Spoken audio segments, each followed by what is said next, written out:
Holy cow. I hope they don't discover my deep, dark secret that I am greatly attracted to lizard and dragon men. My heart! I want to take a bite of that! Gummies are my favorite. Hello and welcome to my YouTube channel. I am Espoir du Vide, and now that the full game of the next chapter has been released, let's play the amazing digital circus fan game, Candy Chaos. So I'm just gonna start right where we left off. If you want to see what happened in the last episode, the demo of part 1 is somewhere. You know, I'm probably not even pointing to anything, because Editor Me probably forgot to put the link there, but she's very tired and she works very hard. Also, keep in mind that this is a fan game, and it may divert from what the original digital circus does. Kane pushes the others into the portal. Once everyone is in, it disappears. Kane brings out a tobacco pipe and begins to smoke, but what comes out are bubbles. Speaking of bubbles, Bubble flies next to Kane, who notices him and offers his tobacco pipe. No thanks, I'm trying to quit. So, Pomni, what are you going to do now? Well, I guess I can go look for Zooble. Alrighty then, good luck. You leave the two and wander around to search for Zooble, wherever they may be. There could be a high chance that Zooble is in their room to rest, so you decide to go upstairs. Yeah, Zooble didn't want to be a part of today's adventure! Since you're still new in the circus, you are probably going to have a hard time looking for Zooble's room, so you have this idea of looking at every door in the hallway, hoping you stop at theirs at some point. Oh, there they are. As you think of it, you notice one door is wide open. It's Kaufmo's door. Ooh, do I want to go in there? And out pops Zooble, who is struggling to pull a big chest. You see them breathing heavily as they remove the sweat from their head. It must be heavy. Hey, Zooble. What you... Huh? Oh, it's you, Pomni. I didn't even see you. Sorry, Zooble. You're good. Anyway, since you're here, I'm guessing you took my word. Uh-huh. So, what's with the box? Oh, I'm just taking all of Kaufmo's stuff to, prepare for... Crap, you're still new here. Okay, so it's hard to explain, but I'm getting his stuff to prepare for his funeral? Huh? Wait, how did you know that already? Oh, Gangle told me. She also made a drawing for him for his funeral. Drawing, huh? Well, I'm not surprised about that. She is a sweetheart. Does help kind of avoid that whole long talk to explain it. Well, if you don't mind, I was just going to... Zooble tries pulling the chest again, but only manages to move it about an inch or so. Yeah, come on, you piece of... Are you sure you don't need help with that? It's pretty heavy. Don't worry, Pomni. I can handle it. Zooble's arm pops out of their sockets with a small but audible pump sound. Aww. Fluff it. Thanks to teamwork, both of you managed to carry the big heavy chest from the second floor to the first to your destination. Almost there, and drop it. Phew, man, my arms hurt a little. At least your limbs don't pop off. Yeah. So, what now? Well, one last thing to do next. Zooble kneels down, opening the box and scrambling around inside of it until they stop, standing up and holding... Aww. You know, Pomni, he never made the best jokes. All of them sucked, but the last time I ever talked to him was when he made his worst one yet. It was so bad, I couldn't help but laugh out loud. I never saw him so happy that someone finally laughed at his joke. Oh. Were you guys close? Like, friends? Does that matter? That's pretty much it. You can close the box now. Yeah, I can do that. Aw, you two wary white waffles are getting along, huh? How scrumptious! As you are about to close the box, you stop in your tracks when both of you and Zooble hear Kane's voice. but you don't see him, even when you look around. Where could he be? Over here. Hello there, my tiny munchy cinnamon roll marshmallow gal. You're not allowed to call me that, Kane.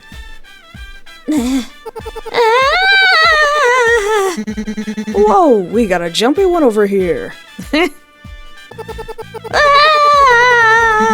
You can stop now, my dear. You stop and you start breathing heavily, trying to catch your breath while putting your hands on your chest. My non-existent heart! Do they have organs in the digital circus? It seems you're not a fan of jump scares. I recommend you not work at a certain pizzeria, if you get what I mean. Ha ha ha, Five Nights at Freddy's. Wink, wink. Kane, the fluff are you doing here? First off, language, Zooble. No. Okay. Second, I am in a bit of trouble and I need your guys' assistance. What kind of help? Well, yesterday's adventure sure was a mess. I had to clean up here and there.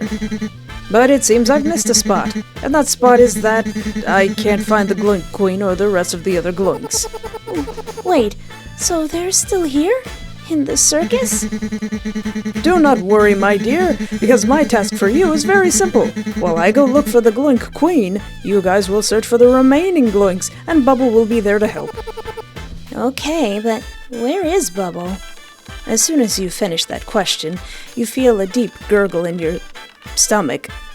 It felt like you were about to vomit again, but it quickly raised to your throat, then mouth. Then suddenly... I'm right here, boss. Ah, just in time, Bubble. Now remember, Bubble, your job is to help them find the other Gloinks. Got it? You got it, boss. You must never leave both of them or one of them. You understand, Bubble? On it, boss. And don't talk to them about your weird kinks. Am I clear, Bubble? No, Bubble is clear. Right, Bubble? Bubble? Buble? Bubble? Yeah, don't worry, boss. Why did you hesitate, Bubble?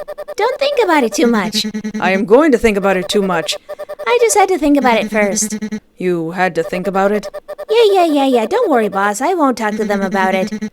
You sure? Uh-huh. You promise? Uh-huh. They're totally gonna do it anyway.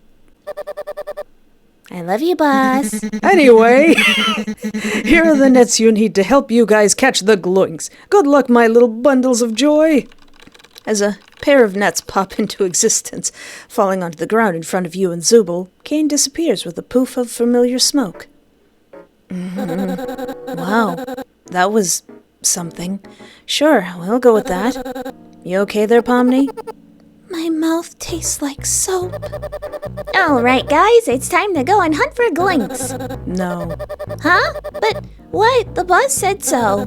I didn't agree to any of this. He can handle it himself. Oh, come on, Zooble. It could be fun. Do not go anywhere near me. You know what? Screw this. I'm just going to... Right before Zooble could finish what they were saying, a familiar noise could be heard, and sadly, it was too late. Out of nowhere, a random Gloink snatched Kaufmo's picture right out of Zooble's hand. Do they even have hands? Before proceeding to gloink away. What the? Hey, give it back! Zooble bolts to chase the Gloink. You follow as well. Zooble, wait up! Yay, an adventure that Bubble can join in! Where did it go? It went this way. Hurry! You both try to chase it as fast as you can, but you soon lose track of the Gloink. Ah, fluff it! Great, just great, as if this day couldn't get any crappier. Okay, calm down, Zooble. Maybe we should do Kane's task first, so if we catch all the Gloinks, we could catch the one that stole Kaufmo's picture. You're right, but we should split up. It would be quicker that way. I'll go hunt for them outside while you go hunt for them inside. Got it? On it. Here's a net for you. Thanks. But where will Bubble go? I can't leave you guys. You're not going near me one bit. You can stay with me if you want, Bubble. Hooray! I'm helping! Okay, good luck, you guys. You too. Zooble has left the main circus tent, leaving you with that disgusting, freaky creature known as Bubble. It seems like it's just the two of us now. Where do you want to go? I don't know, actually. I'm gonna go to the save button. I don't know, actually. Well, we can start by going upstairs or find them here first. What's your call, Pomni? I guess let's start from the bottom. You wander around, searching for any Gloiks roaming by, but you see nothing. Spot anything, Bubble? Nope. Let's keep searching then. You wander some more. You go to the big spiral stairs, the castle, the ball pit, and look at every corner that you can find within a rather reasonable amount of time. Nothing. You find no Gloiks. It doesn't help that this place is so big. It could take a whole day to look around, maybe even longer. You let out a frustrated sigh. This is getting hopeless. We looked basically everywhere on this floor, and yet we can't find a single Gloik here. Don't be such a downer. I'm pretty sure they'll pop out any moment. You sure? No. But we can just pretend that they're here with us. Gee, thanks for the positivity. You're welcome. Also, we could ask him for help. Oh. Dr. Football! Dr. Football, no! Dr. Football! I don't believe that man has ever been to medical school. He seems friendly. Without hesitation, this mannequin grabs you by the arm tightly and drags you somewhere else. Dr. Football, no! Hey! What are you doing? Let go!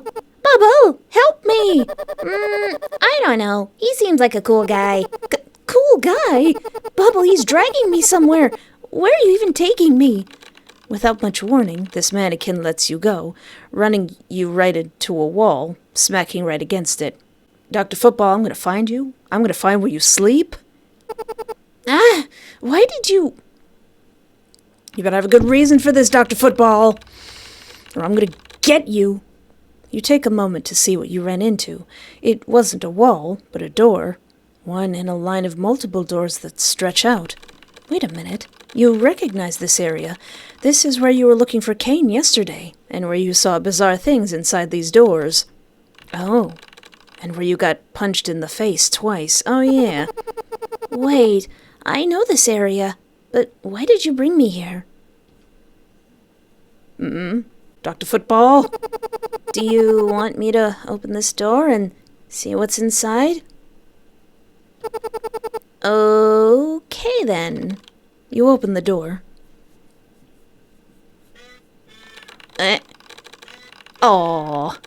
And you see on the other side a bathroom filled with a bunch of Gloiks. Some of them are in the sink, some are trying to flush one of them in the toilet, and the rest are having a party in the bathtub. Oh, that's why. Well, don't worry, I'll get rid of them right away. Just give me a little bit, okay? What am I supposed to do with just a net? They didn't... What is this? Ape escape? They automatically gets transported when I catch them in my net? Okay, here I go.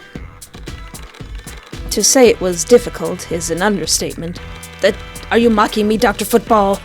The Gloiks start to jump and bounce all over the place, making a lot of goofy noises. You slip and fall while some attempt to drown you in the toilet, but thankfully you avoid it for the most part while you catch them.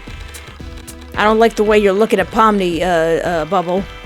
Okay, well, one of them does manage to splash you with nasty toilet water, and you're absolutely disgusted by the taste. And you're also wet. I'm wet, and I'm hysterical. Oh, well, at least we got him in the net. No. Bubble slowly closes his mouth. You manage to capture all of the Gloiks here. It takes about 5 minutes. It seems Dr. Football does not mind. Did he need to use the bathroom? Well, that's finally over. I can still taste the toilet water. Wowie! We got all the Gloiks in this section. So, where to next? You and Bubble decide to go upstairs to see if that will be a better view to find any of the Gloinks down below, since the circus tent is massive. You see anything down there, Bubble? Nope. Well, keep looking. You try to look harder at anywhere or anything resembling a small geometric shape with eyes bouncing around, but this huge place is filled with random things. There's tons of random geometric shapes bouncing around. A castle, gigantic building blocks, ball pits, a spiral staircase that leads to nowhere. It feels like one of those children's find the item books. This is harder than I thought. Any luck on your end? I don't see anything down there. I figured. But I see a lot of them up there. What? Oh no. You look up and towards Bubble's direction and see a bunch of Gloinks on top of the many slides. How did they get up there? How do we get up there? I have an idea. You do? Ride me. Bubble, we talked about your weird kinks. Bubble, we talked about this. Smiley face.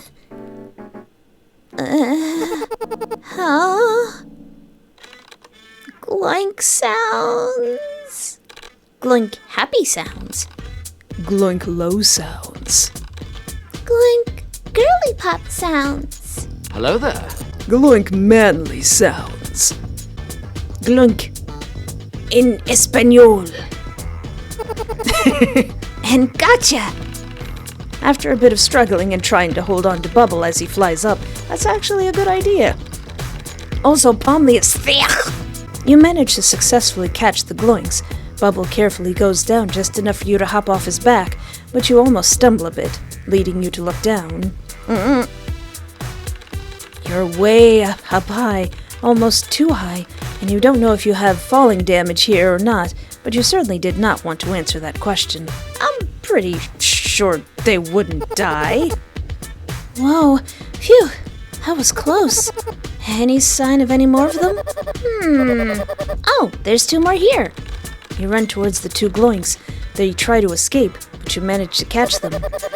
Oh, there's more right there. You proceed to catch them too. And another one. It goes on and on. Bubble spots them all and you successfully catch them. Bubble finds just one more Gloink. However, you can see it actively gloinking away to the edge of the slide. Don't let him gloink! You run up to it as fast as your stubby, rubbery legs could carry you before that Gloink gets right at the edge and commits Gloinkicide. Come on, almost there.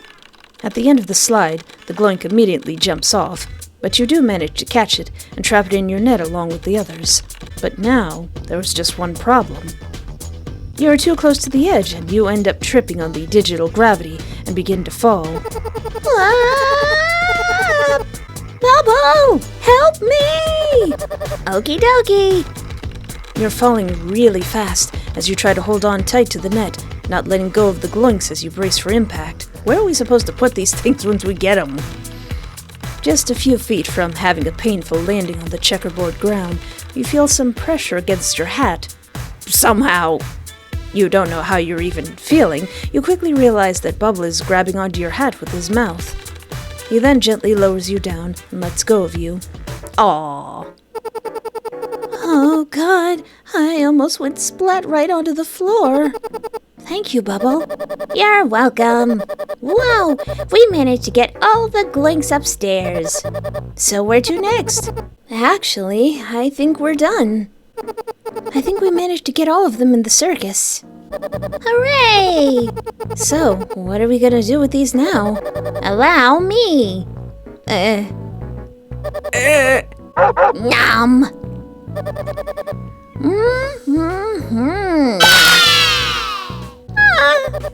Yummy. Bubble, You ate them. Sure did. they turned into confetti. They taste like colored paper. Why would you? You could have did that in the first place. You wanna know a little secret? What kind of secret? You really wanna know? I don't think I want to know. Not really. You want to know what my kink is? Is it vor? No. We're saying no, Zooble. Slow, deep, heavy breathing. I like drilling into people's heads. That you strayed? What? Don't tell Kane about this. How? Okay, let's go, Pomni. Okay. You and Bubble go to the grounds, you being a good 5 feet further from him than usual as you suddenly feel unsafe around this creature. Yeah. You both end up outside of the circus tents and onto the grounds. This place felt so big, and yet so small at the same time. You can see the void in the distance, past the fake sky. Oh, the vague lights from it being so morbidly beautiful, and you can't help but feel a little hopeless, even though you've already accepted your fate here. Seeing this only deepens this feeling. So, Pomni, which way do you want to go first to find Zooble? I want to go to that save button. What are our options? Well, we can engage in the ridery at the digital carnival, or we can drown yourself in the digital lake. Where to go, it doesn't matter. This is a comic buffet. What do you mean, drowning? Does everything have to have the name digital in it? Yep. Let's go to the carnival. I'd rather not drown myself. Yeah. Wacky World, Kane's Happy Place. I don't think I want to go to Kane's Happy Place. Now, at the entrance of the carnival, you hope Zooble would be here. Either that, or more Gloiks to capture. The place is empty aside from the sounds of music from presumed speakers that went on a loop. Oh. Hello? Zooble? Are you there? Zooble, are you here? Or any Gloiks for that matter? Oh, there's my little centipede friend. Oh, look, I won. Come on, Bubble. Let's continue. Zooble, hello? God, where can they even be? Zooble! Whee! We should get a good vantage point from the roller coaster. You search far, near, high and low in this carnival, but there's no sign of anything. Not Zooble, nor the Gloiks. You seem confused, but mostly concerned.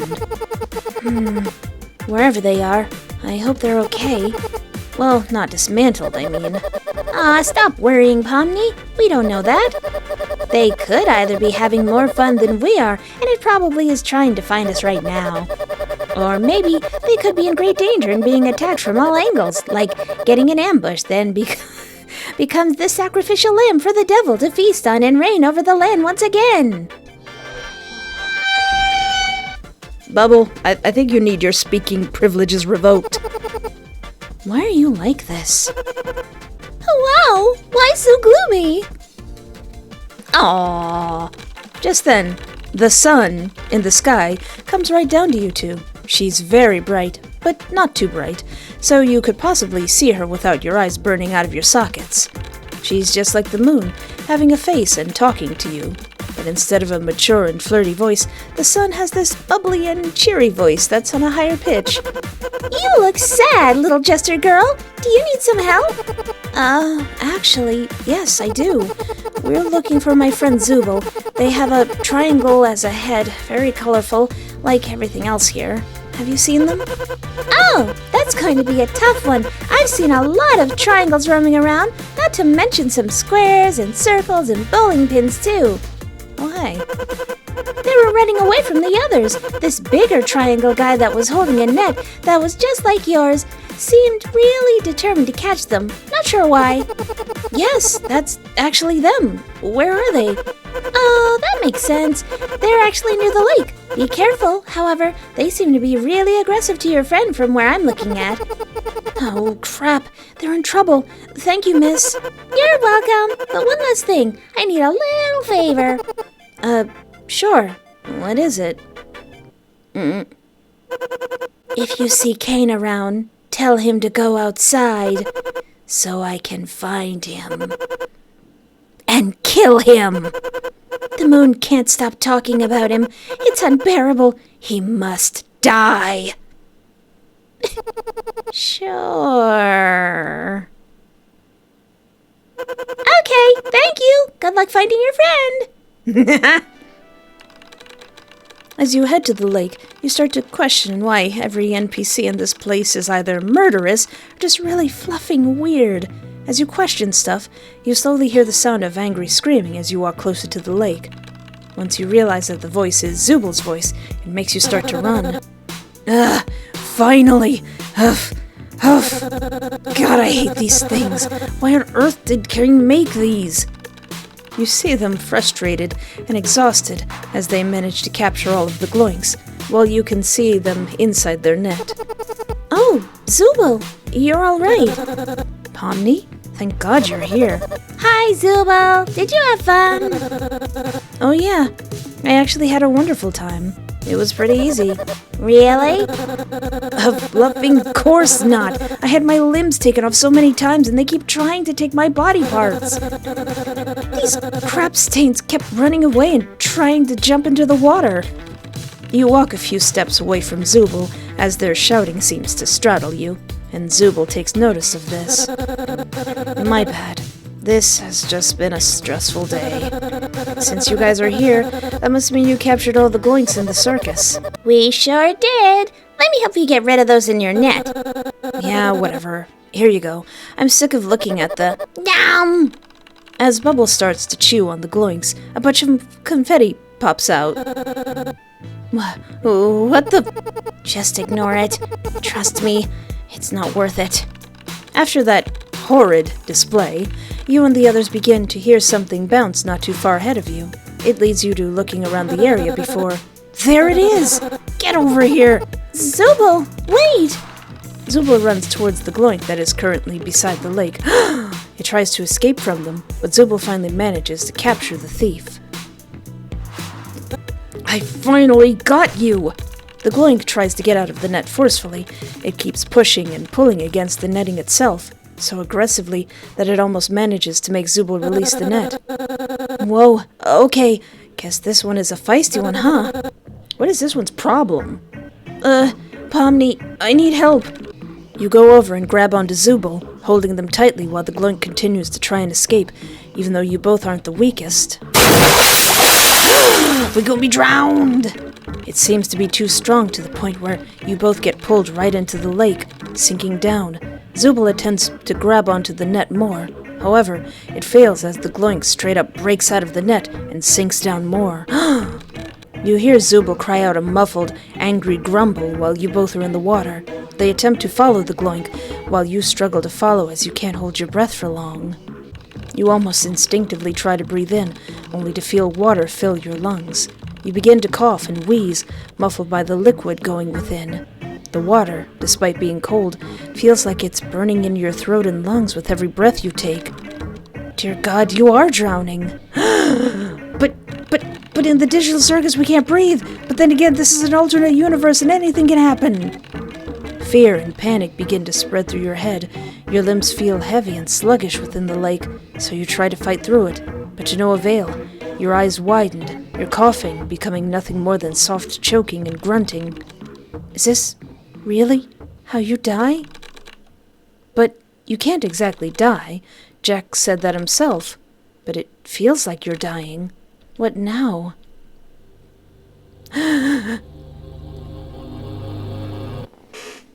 Oh. Suddenly, you feel your whole body get visibly shaken awake as your eyes widen to meet face to face with Zooble, who's shaking you aggressively. Although you still feel sluggish, you look around. You're still deep under the lake, in the water, Yet you're alive. Am I a mermaid? Did I achieve my dream of becoming a mermaid? There better not be anything huge in this water. I got that megalohydrothalassophobia. You can feel the water in your body, but not strangling you from the inside out. When you speak, no bubbles come out, but so far you're okay.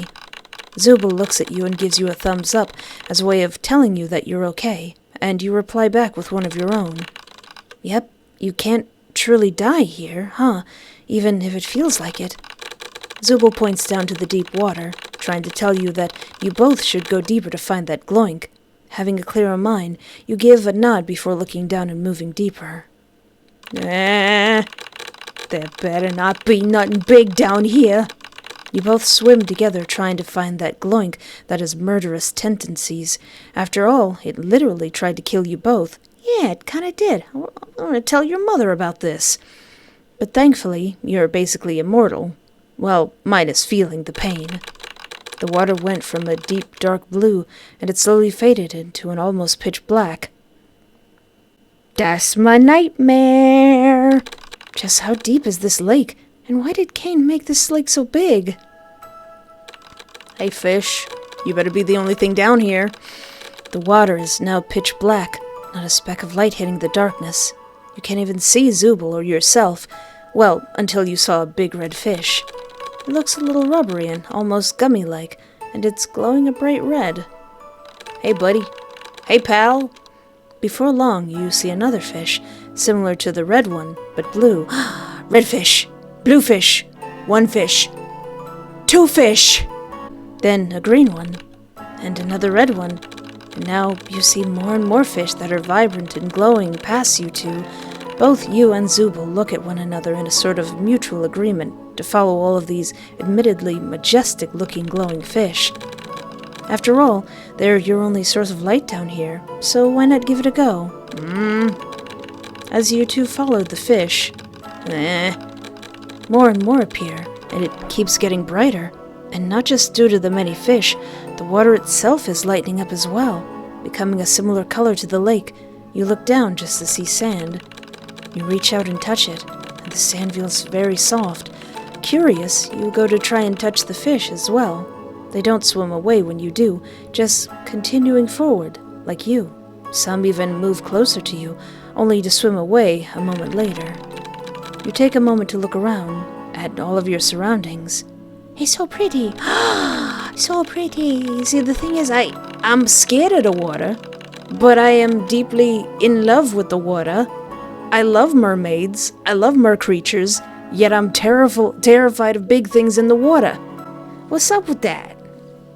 You slightly float there for just a moment, focused on the endless circles the shoal of fish is making, full of vibrant colors, all while completely mesmerized by the beautifully whimsical sight.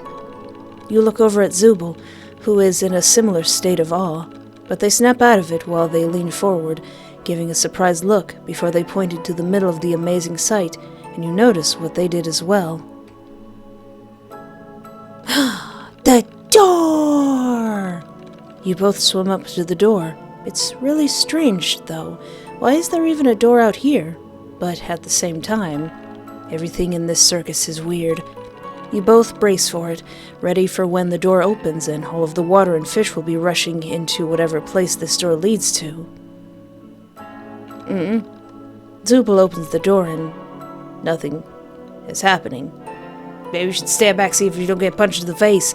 The water isn't rushing through, like there's some sort of force field in the way that's stopping the water from flooding in. You can somewhat see the inside of the room. It has vibrant colors like the fish, which makes you hesitant, but you reach your hand out of the door. You can feel the air within, so that means it's safe. You soon go through, and Zooble follows.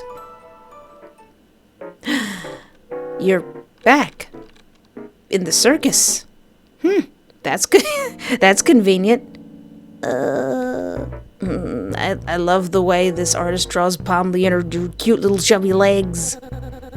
Huh? Well, it could have been worse. Just then, everything was worse.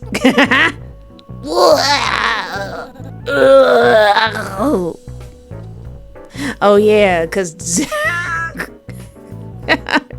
we were swallowing water and we had all the water in our lungs. Now that our lungs need air, all that water needs to come out.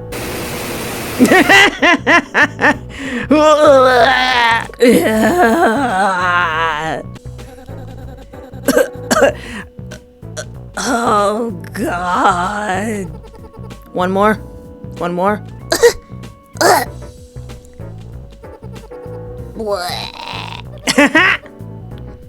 Man, what a good swim.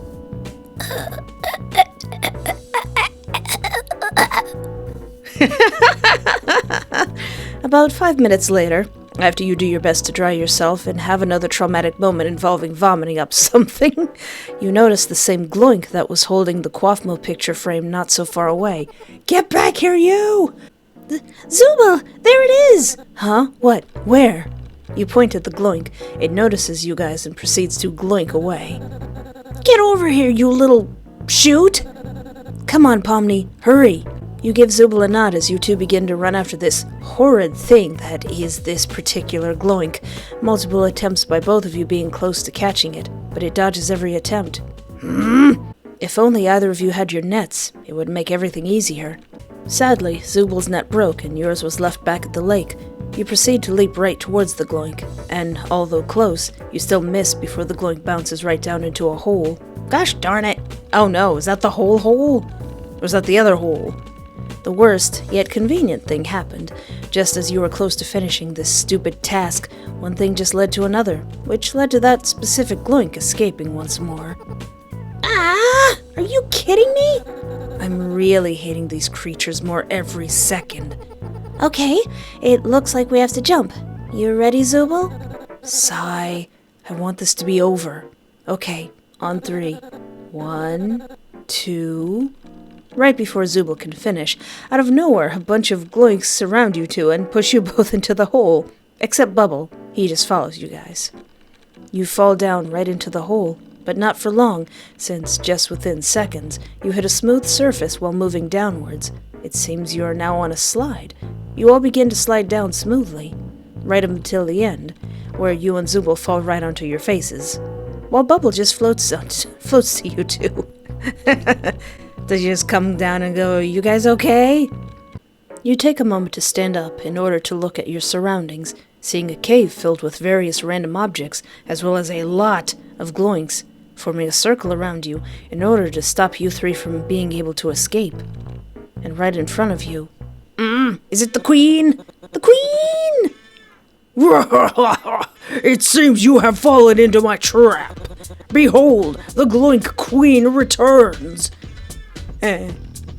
Does she have little crutches? Aww.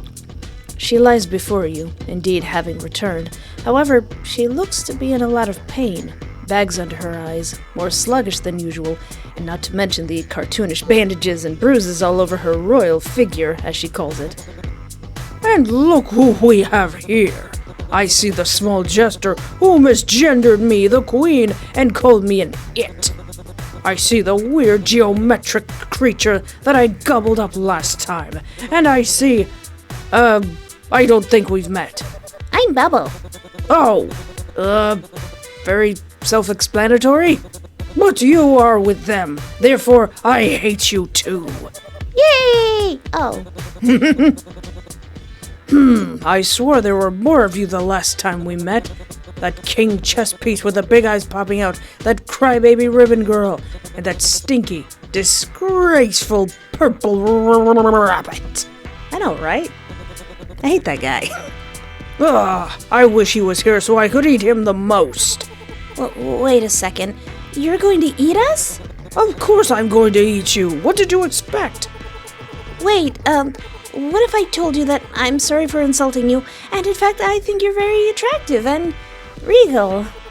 I mean, those voluptuous curves still look good, even with all those bumps and bruises. What are you... Shh! Do you really think I look regal and attractive? Yes? Well, thank you. But I shall eat you anyway! But why? This is revenge, after all. I have done nothing to you, and yet you hurt me anyway. Those weird glitches and sparks may be gone, but oh, my poor, beautiful, and perfect body is now in ruins thanks to you. Well, technically you ate me, and none of us attacked you. It was Kaufmo who did. Silence! Kaufmo! So that's what that creature's name is, and I suppose that it's the same creature in this. Gloink! The same Gloink you've been chasing this whole time tosses the picture towards the Gloik Queen as she gobbles it up. Ma'am, that's a picture frame. No! Yes! This is my first step to my revenge! You slimy slug bastard! Give it back now! Of course I will! She lets out an absolutely horrifying roar as she suddenly lunges at you and Zooble while she opens her mouth to eat you. You scream your tiny little jester lungs out as the Gloiks help their queen gobble you up. Ah! They're ferrying us to her mouth. You go right down her gullet, and everything fades to black. Hello? Pomni, do you see anything? Something touched me. It's me, Zooble. Gasp! Oh, thank God it's you. Do you see anything? No, it's really dark, but it feels all wet and mushy in here. I'm scared. Well, whatever we're in, we gotta get out of here, quick. Something touched me again. It's not me this time. Oh God, something just licked my arm. It's probably Bubble. Wait, what do you mean something licked your... Oh God, something just licked my eye. Your eye tastes salty. Bubble, what is wrong with you? Gasp! Who was that? What, Bubble, it's me. Who else could it have been? Wait, are you my conscience? Is my conscience talking to me? Oh my God. Angry, breathing, noises. Yes, Bubble, I am your conscience. How are you? We haven't talked in a while. Not good. It seems that we are inside the belly of the beast.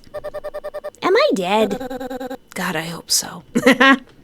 Guys, what's that rumbling? Game show? Uh-oh. Welcome to the game show! I'm your host, the underbelly of the Gloik Queen herself. Thank you. What? You there, small female child, are the lucky contestant to play the game show to get an amazing prize. Why me? Why? Wait a minute, I'm not a child. Yeah. You're in luck, small adult woman, for today's game will be the Queen's Quizzling Questionnaire. All you have to do is spin the wheel and hope you get the prize before the acid fills up inside and kills you very slowly. I'm sorry. Did you say acid? Why aren't there any questions if it's a fluffing questionnaire? Tick tock, tick tock. You only have 30 seconds before you all die at a painful acid death. 30 seconds? It's time to spin the wheel. I forget, does this happen in the show? You are very quick to run up to the wheel, grabbing the wheel and giving it a spin as hard as you can. It spins and spins, slowly stopping until it hits. Oh no! Try again. Hooray! You have 20 seconds left. You spin the wheel again. It spins and spins once more. 15 seconds remaining. Then it slowly stops until it hits. Oh no! Try again. I don't have time to try again. Hooray! You have 10 seconds left. As you continue to spin the wheel, you can see and even feel the stomach acid bubbling up, getting closer to the gross, sticky platform you're atop of. Come on, Pomni, hurry! I'm trying! You give the wheel one more spin with both of your arms, spinning it with more force than ever before. It spins around even more. Come on! 10, 9, 8. The acid under you gets faster as the wheel spins slower and slower. 5, 4.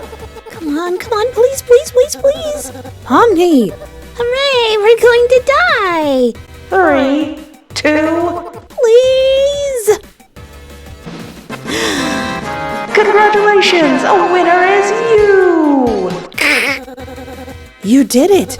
Pomni, you did it! You won! Oh god, I don't wanna. Wait, what did I do now? I won? I did it. I'm not gonna get acid? Oh my god, I actually did it. I saved us. You feel like you're about to throw up again. I'm not okay. Aw, man, we survived. That's a very grr line to say. I mean, yay, we won. Congratulations, small adult female. You won a prize, and that prize is a unicorn hat and this picture frame of this happy deceased clown. Oh. A unicorn hat is suddenly whipped at you, aggressively hitting your face, smacking against you harshly, whilst the Kaufmo picture is gently tossed to Zooble's hands. Ah! Finally! Now that you won the game, it's time for you to leave. Okay, but how are we going to leave? That's the neat part. You don't. I'm sorry, what? That's right. There is no way out of here. So if you could just jump into the acid, be my guest. Wait, who are you? Why is there a game show host inside of a giant monster queen? Well, time to have a panic attack again. Just when things couldn't get worse. They get even worse. You really are suffering. You can't do that. Sure I can, and there's nothing you can do about it. As this game show continues to laugh at you in a maniacal way, you feel your hat shift ever so slightly. You look up to see that Beers. Oh yeah, the cute little thing that Beerza was poking out, seemingly curious. You carefully grab him as he clearly is confused about where you are. Just seeing him calms you down a bit. Wait, is that a centipede? Yeah. The glowing queen is allergic to centipedes. What? Yes, now that I have consumed them, it is time for phase 2. Once the others return, they will be looking for them all around the circus. Then they will soon split up, and that is when we will ambush them. Finally taking them down one by one so I can gobble them all. And together we can rule the circus and then the world. And within seconds, the glowing queen, alongside the hundreds of Gloiks around her, pops like a balloon, confetti exploding everywhere and making quite the mess. Those would make excellent keychains. You know, if I had some sort of emotional attachment to these NPCs, I would probably be very traumatized by them just exploding out of existence and turning in confetti like that. Sometimes foreshadowing is relatively obvious. It might sound crazy what I'm about to say, Pomni. Everywhere you can see is covered with scattered confetti. The floor is covered, the walls too, and even some of the roof, somehow. You do not question that part, being more too tired to do so. For a moment, it is calm, quiet, and finally a chance for you to catch your breath as this chaos was finally over. Well, until you hear a loud and boisterous voice. Hello, guys, gals, and my non-binary pals! It seems like you have successfully and permanently defeated the Gloink Queen. I hope you guys had a fun time on this little adventure. We sure did, boss. We went inside of somebody's stomach. We just got Kane quickly pops bubble. Oh boy, what a mess. There's so much colored paper. Let me clean this up. And with a snap of Kane's fingers, all of the confetti is gone, and it's all cleaned up. He was even able to get rid of the abstractive Kaufmo with a snap of his fingers. Wait, Kane, you said that you were having a hard time finding the Gloink Queen, right? Yes, indeed. It was truly a hard task, but thanks to you two, it was easy to clean the mess. Right. If it was easy for you to clean the mess, just as you were able to clean up the mess from yesterday with a single snap, doesn't that mean you could have taken care of the Gloink Queen like you did Kaufmo? Well... Did you just say Adventure? Okay, hear me out.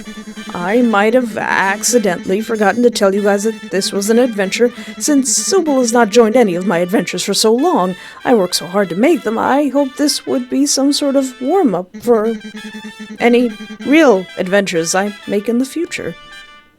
You guys had fun, right? We got eaten alive. Okay, maybe. I didn't think this through. I got eaten twice.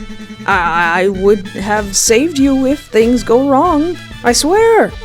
I wanted a break, but instead I got drowned in the lake. The lake! Well, I say drown yourself in the digital lake for a reason, Pomni. But it's so strange that when anyone goes there, they always seem so disappointed when they leave. Well, I didn't want to be suffocated. Wait, what do you mean by that? You did all of this just to warm me up? All of this bullcrap just to prepare me for another adventure? Well, you never told me why you don't like going on my adventures. I have, Kane, I have. I've told you so many times already, but you always keep forgetting.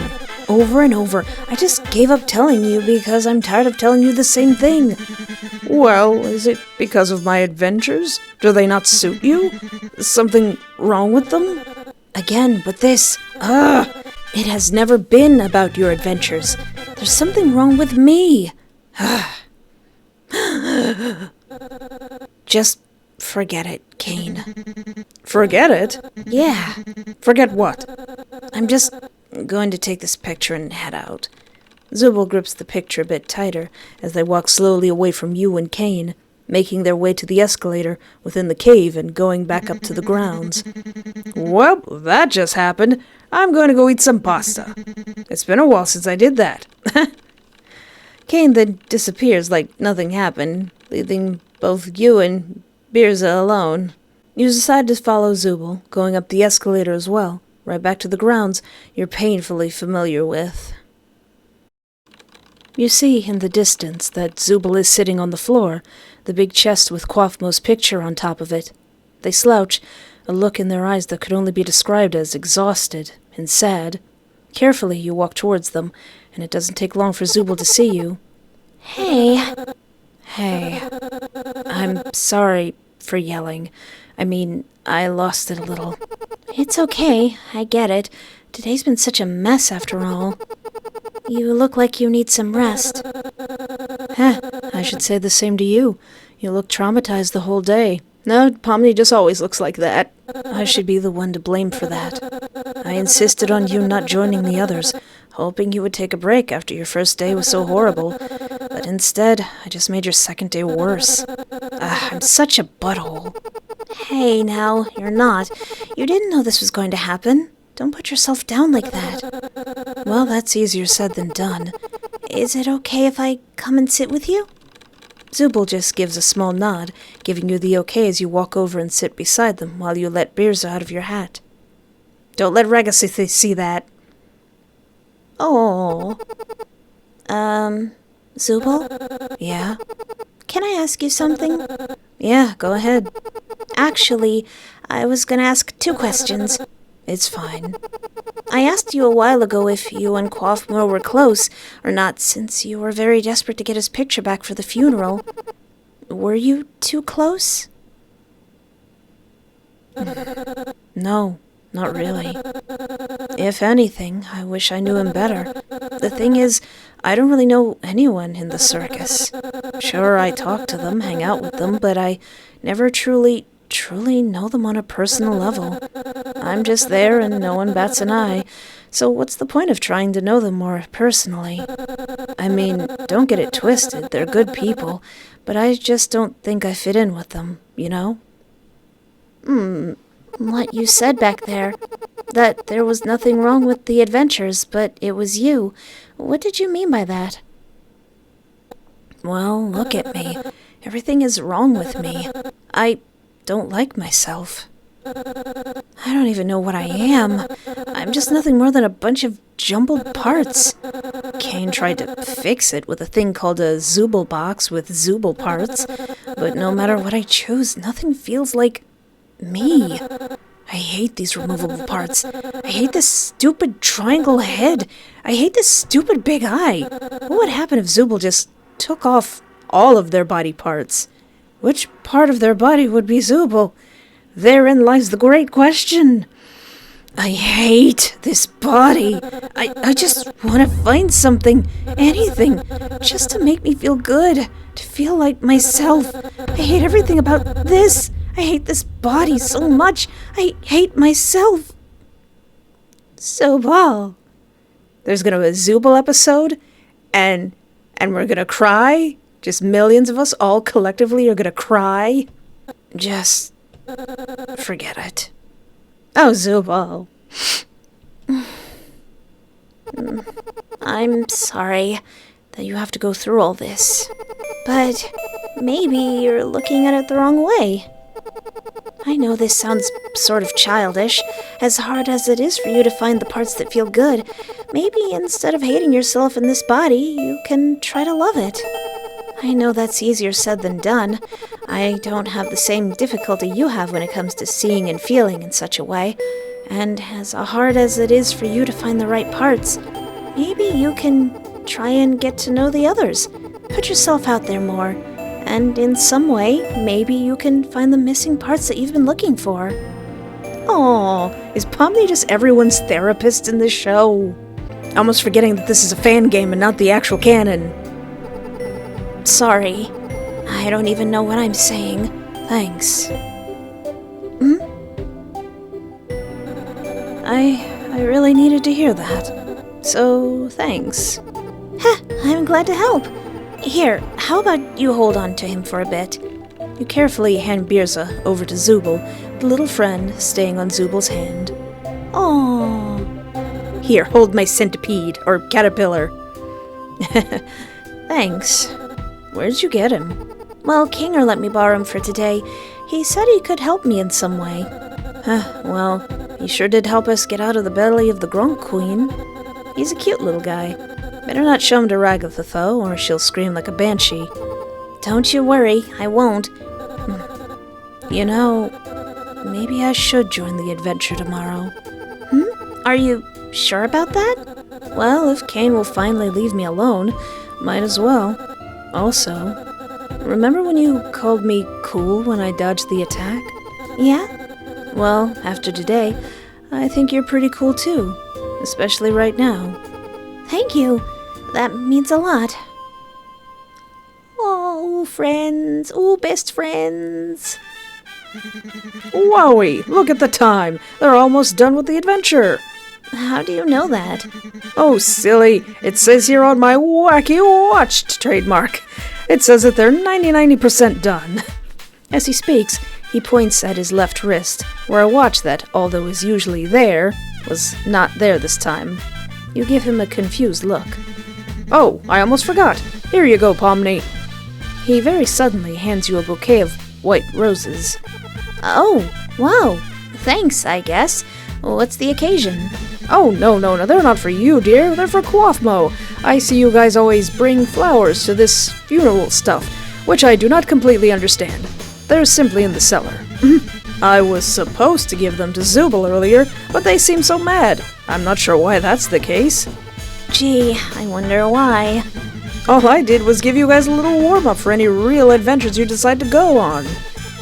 I would not call it a warm-up. It was more of a horrific experience. I do really wonder why they don't like any of my adventures. I work so hard on them, and they keep skipping them. It's really hurting Bubbles' feelings. Why are you so fixated on us going on these adventures? I mean, I get that it helps us with our minds being healthy, stimulated, and whatever else, but why go out of your way? Especially when it's clear we don't want to go on them. Well, I did sort of rush things yesterday due to you showing up. Why are you saying that looks like that's me and Pomni's fault? And I think I did get a bit carried away. But making adventures is my drive, my passion. It's, well, my art. I do it because it's what I was made to do. Because that's all I'm good at. It's what I exist to do. Oh, that kinda makes sense. And what you're implying is that the reason why no one wants to go on my adventures is because I'm bad at the only thing I'm good at. The thing I only exist to do. In that. Wait, what? No, that's not what I meant. I don't think they're bad. Really? Well, they're not exactly good either, but maybe you can tone it down a bit or try something that others might enjoy more. Huh. I guess I should have done that. I'm just so caught up on what I'm supposed to do, I guess I just never asked. Well, it's never too late to ask, and besides, I think your adventures are fun. Well, minus the danger and the pain and all that. Thank you, Pomni. That really means a lot. Well, actually, tomorrow's adventure is specifically for Zooble, something I know they will like. See, there you go. I'm sure they'll like it. Oh, I sure hope so. I made this adventure really cool and mature just for them. Mature. That's really sweet of you, Kane. Not to spoil anything, but the adventure is going to be completely filled with nightmare fuel. Oh, really? That's so... Wait, what? There'll be death, corpses, creepy ghouls, death, creatures that will haunt every step. Did I mention death? Okay, slow down a bit. You will go to heck, potentially possessed, and worst of all, biblically accurate angels. I mean, oops, I spilled out the plot twist. You didn't hear any of that, right? No. Splendid! Also, you are still coming on tomorrow's adventure. Well, I did promise, so yeah, I will. Aw, thank you, Pomni. Since you are, let me give you a little secret. Okay. What's that? When you see 2 doors in a room, do not go into the door on the right. So I should totally go into the door on the right. Trust me, you really don't want to go in that room. Okay. Gadzooks! Looks like everyone's completed the adventure and they're coming back. Kane snaps his fingers, and a fractal noise portal opens in the same place it was when it first appeared. Quick, pretend that I didn't tell you about this secret. Okay. Welcome back, my little hard-shelled hamburger! Oh my god.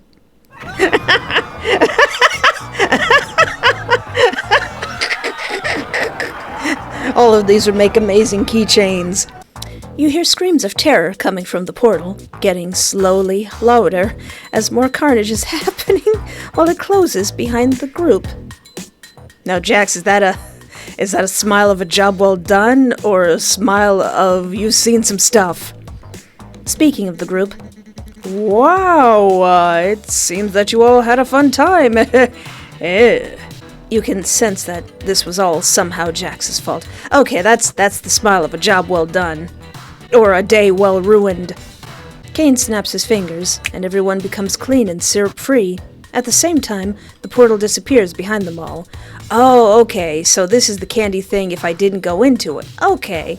Aw, that's cute. You look over at Ragatha specifically, who looks exhausted, understandably so. However, her mood switches once she looks at you, having a big smile on her face as she goes up to you. Oh, Pomni, I'm so glad to see you again. Oh, Ragatha, my sweet little sad eldest daughter people-pleaser. If I had the means, I would have totally recorded this cosplaying as Ragatha. But I don't have the means. But just know that I would have wanted to. How was your day in the circus, I drowned. Oh no, Pomni. Yeah, it was not a fun experience. Oh, I should have known.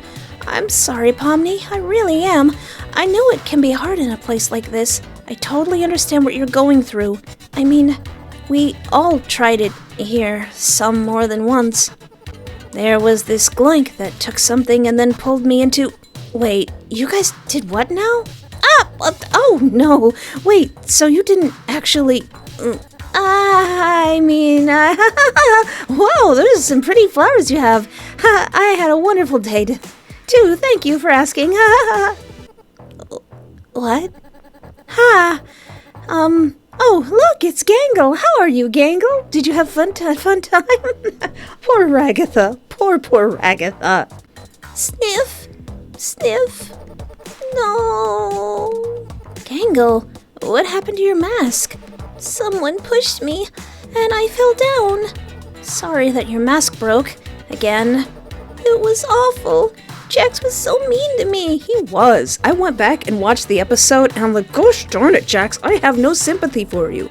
I didn't like you the first time I saw you, and I don't like you even now that we know more about you. He was so mean to Gangle in the candy episode. Goodness. Oh, boo-hoo, crybaby. I mean to everyone. Get used to it. Man, I don't like you. Yes, but you really said hurtful things to me, Jax. Ah, but I thought you liked being called submissive and agreeable. Yes, but that's not the point. Ah! Well, I'm going to drink water. It's been a while since I've done that. What does it look like when Kane drinks water? And then he disappears, and Zooble appears again from behind a bunch of blocks. Sheesh, I thought he'd never leave. Hey, Ragatha. What's up? It's time. I got everything ready. Oh, hey, Pomni, would you want to join us for Kaufmo's funeral? Huh? Oh, right, Kaufmo. Actually, these flowers are for him. Here you go. You hand the bouquet of flowers over to Ragatha. Aw, that's so sweet of you. So you want to follow us? You guys go on ahead. I need to do something first. Ragatha gives you some finger guns of acknowledgement as both her and Zooble walk off towards the funeral. But you notice Jax was walking in the opposite direction. You aren't sure why, but you assume he's not a fan of funerals. You find Kinger just sort of standing around as you walk up to him, which he notices.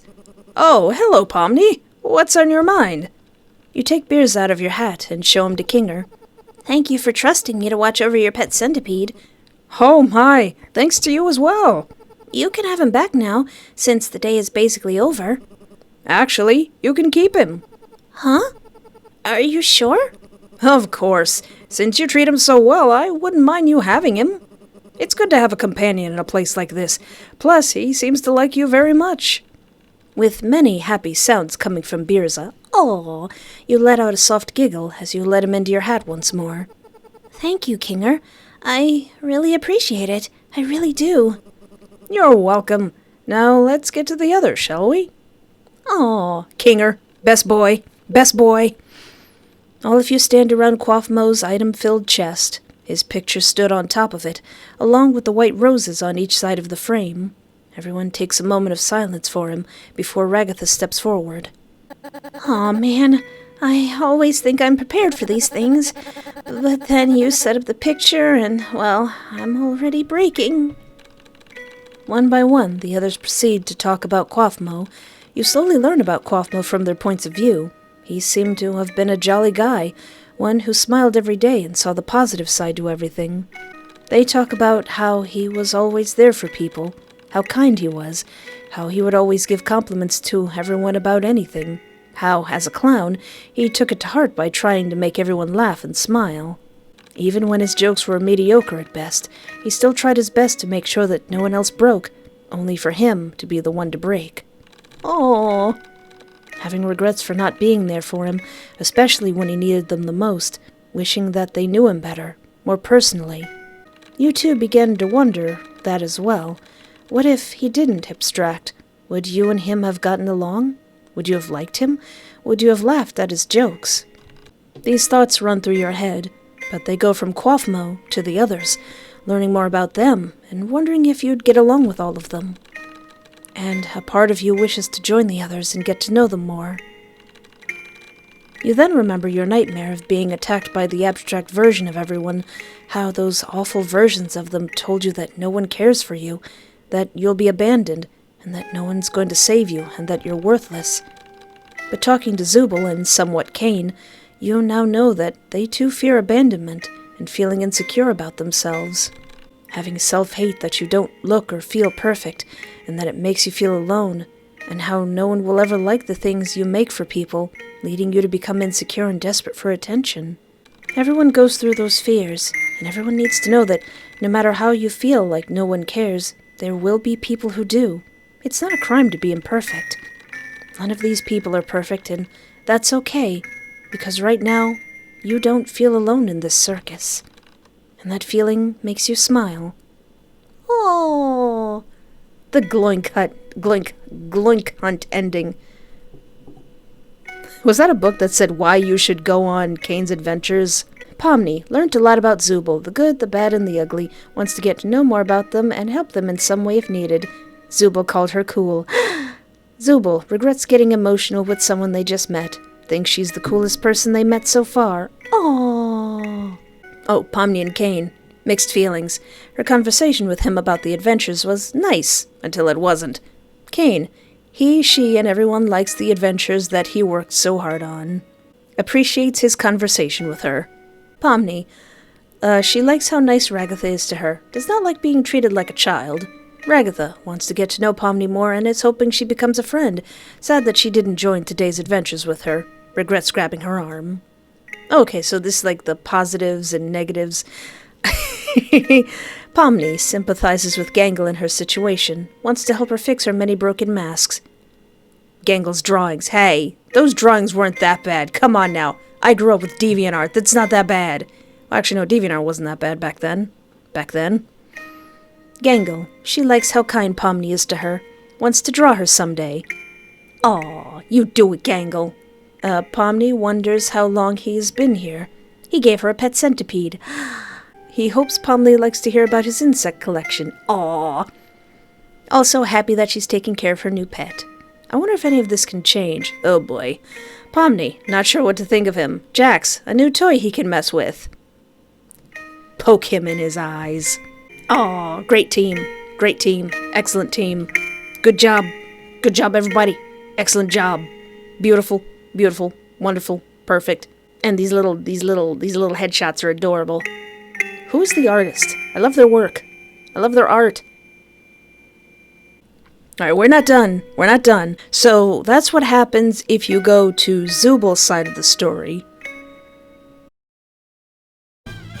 So this would be the route where we actually go on the adventure that Kane has as experienced in episode... that one. Hello everyone, I am back. I have tested and made sure that everything is fixed and perfect. Everyone is here. Now that the wait is over, they're all invested in what it's going to be. It seems like it's going to be a fun one. Indeed it is, Ragatha. Oh, will we get to collect some insects? Oh, is there going to be a Kinger episode that's just full of insects and butterflies and beetles, and he's going to have the greatest day ever and probably some PTSD? I hope it's colorful and pretty. Will it be dangerous? Maybe so. Today's adventure is Candy Carrier Chaos. That's right, the Candy Canyon Kingdom's been robbed of their most valuable resource, maple syrup. It's up to you to bring the rotten bandits who stole it to sweet buttery justice. Buttery justice. Buttery justice. An entire kingdom of candy? Sounds sticky. Very sticky indeed. Sounds...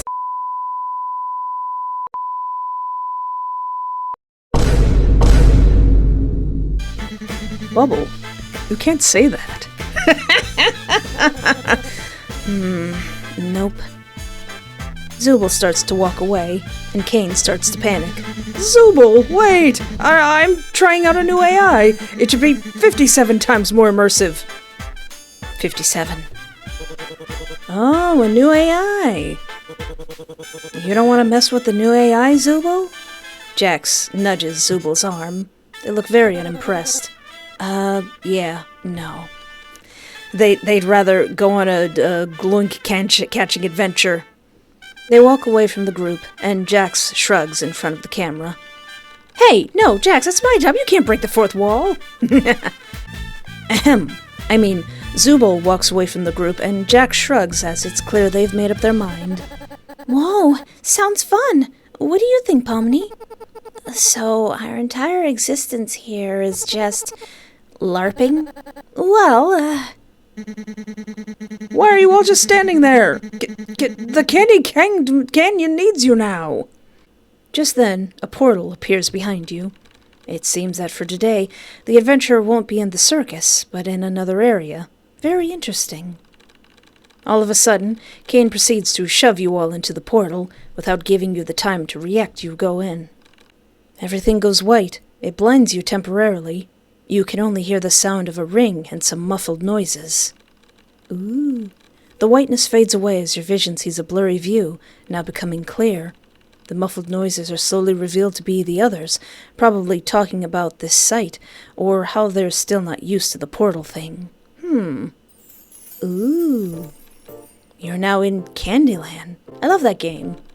Why does that candy cane and ice creams over there look vaguely suspicious? I don't know, it's probably nothing.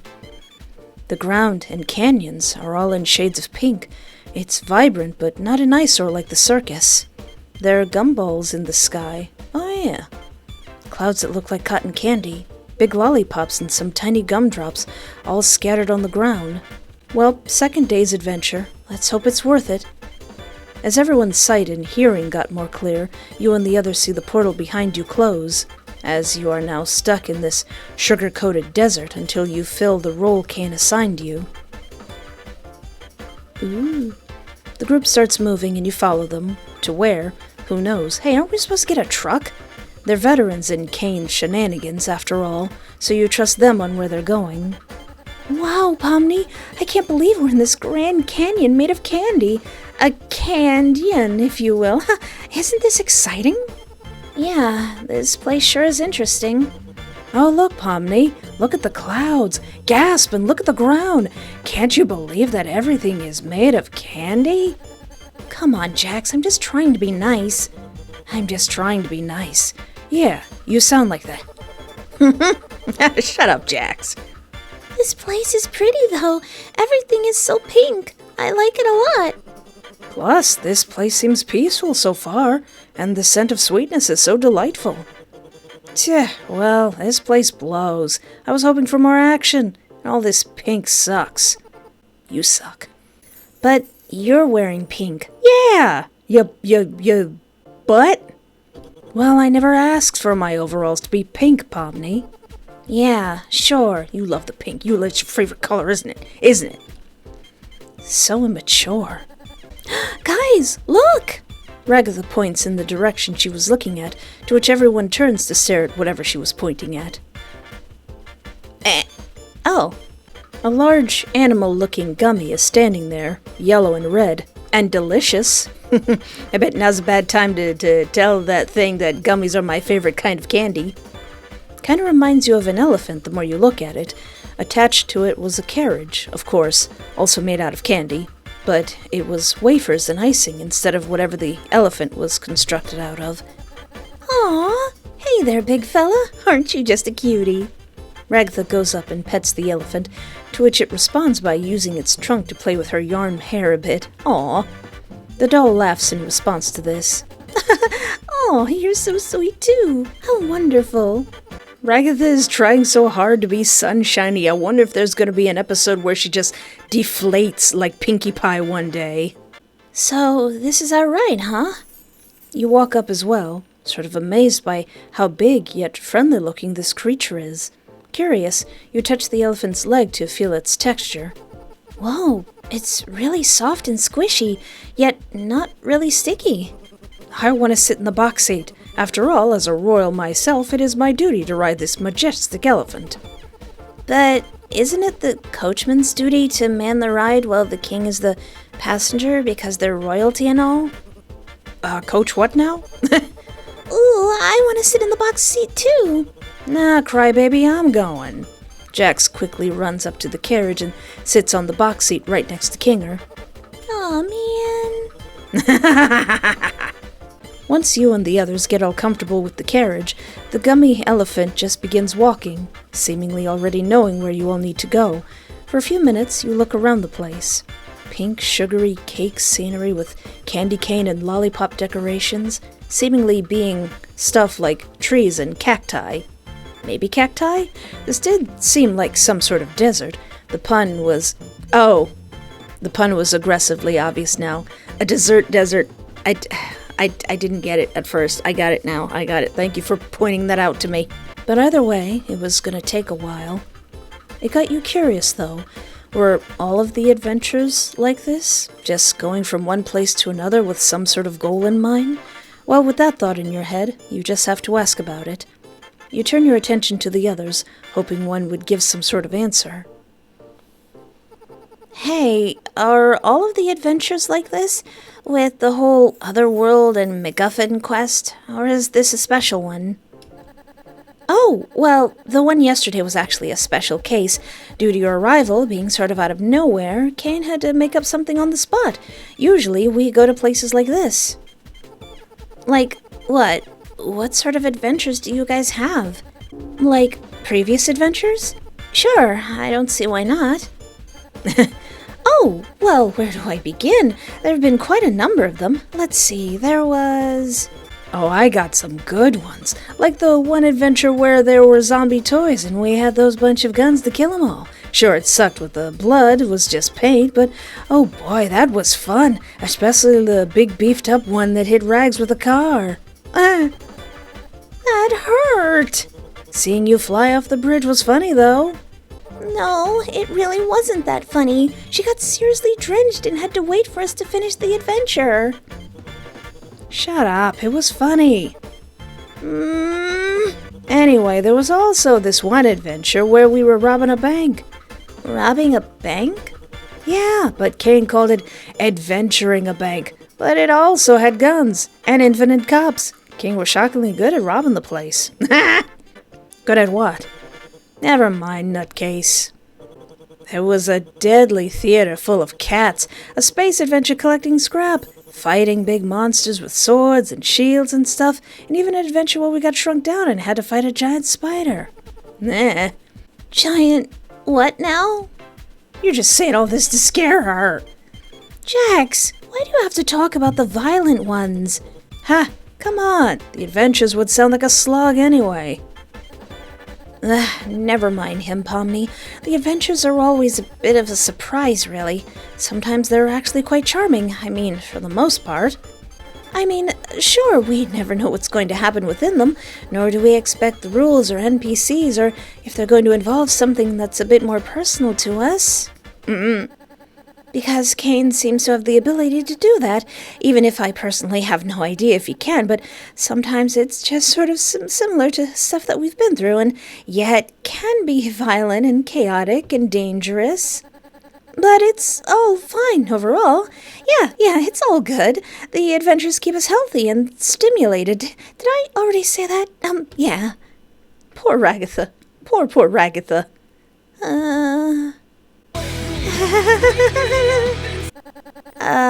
My most recent favorite before you arrived was one with these cute little slimes. Yeah, those slimes are really cute, especially the noises they made.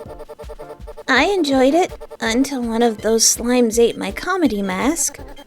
Oh, right, I did try to get it back, but it got me covered in slime too. At least you tried. I'm happy for that. Anything for a friend. You take note of that adventure as you continue to listen to them. As for me, any adventure where my mask doesn't break is all right in my books. Sorry there's no adventures you like then. What about you, Kinger? Do you have any memories of adventures? Oh, the adventures? Well, I like any of the ones with bugs. I do recall one where I became the Antbassador. Don't you mean ambassador? Nope, that's what they said. Another adventure was when we had to stop two kingdoms from fighting. As a royal myself, I took charge. Ragatha told him what to say. You did really well during that adventure. Thank you. Well, that doesn't sound that bad. Oh, another adventure I recall is one that had...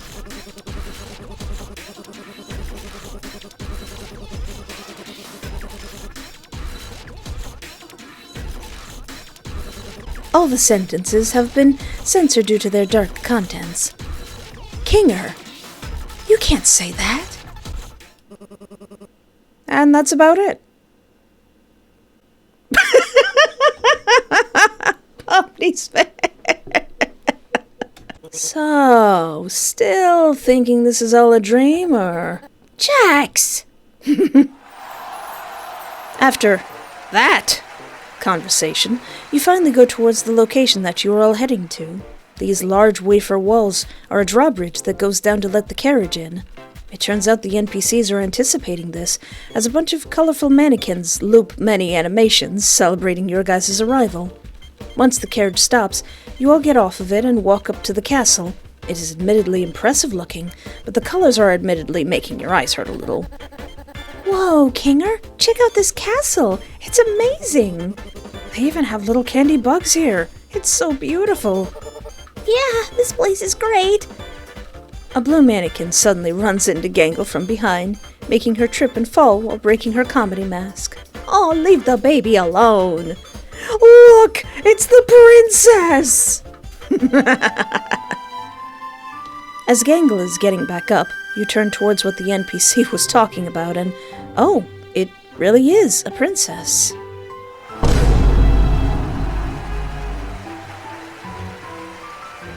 Now. First of all, I wasn't expecting her to be so pretty. Second of all, I usually lean towards more masculine presenting characters, but that cookie might get smashed. I'm just saying, that cookie might get smashed. A very tall, is she very tall? Candy Princess walked out of the single entrance to the castle, taking into account the group. Ah, you must be the brave knights sent to us by God to help us with our recent catastrophe. God. She gestures to a cathedral-esque window displaying Kane's face. Really, Kane? Kane, you had to make that. You had to program that. That's us, ma'am. Your kingdom's awesome, by the way. Love the vibe. I like you already. Look, Pomni, we're already friends with the princess. I'm not a child. You don't have to hype me up. You understand she is excited and getting into the role, but you want to set up that boundary as quickly as possible. The princess, meanwhile, walks around to meet your group. I assume you've been informed of your mission. The bandits that robbed us used a modded syrup tanker, so we figured the best way to go head-to-head with them was to give you a wool rig of your own. Oh yeah, that's where we get the... that's where we get the wheels. The princess gestures to the side while you look over, hearing the noise of an engine. You turn to see a big truck slowly creeping through the crowd, and even crushing a poor NPC under one of its wheels. Ooh, violence. What time period is this supposed to be again? Yeah, I know, right? Ma'am?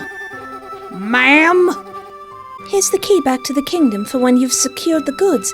I trust you not to let it fall into the wrong hands. Like that purple rabbit over there. You can count on me, Your Highness.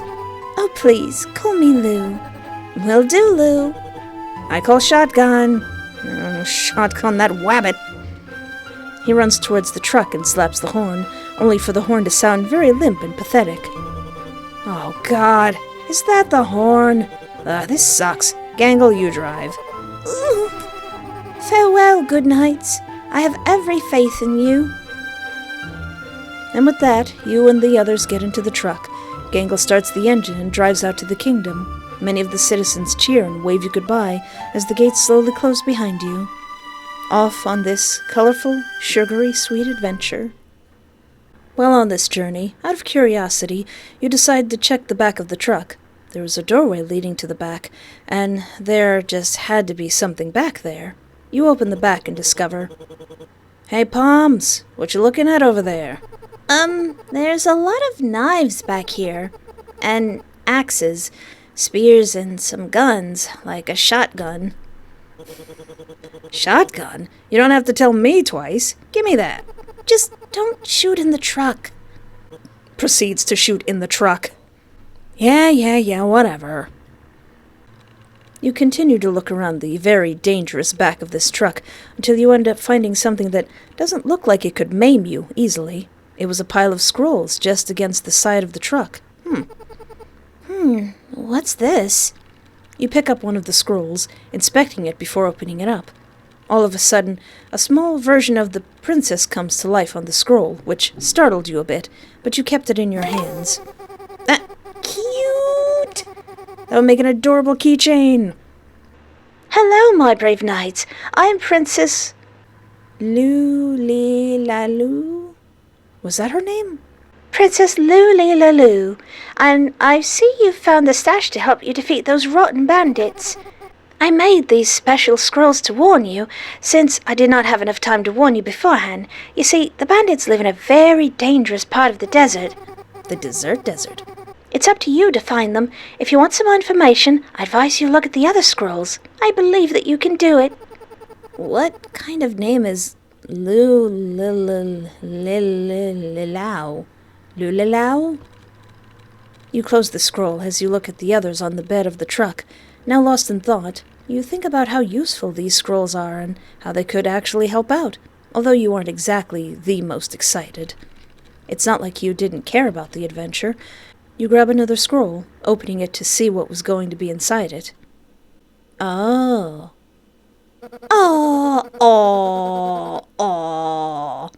Orange. Oh yeah, I guess they didn't have any names. You think your mom's gonna pull through if we get all this back to the village? I'm sure she will. This much syrup would save hundreds of people. So is syrup holy cow.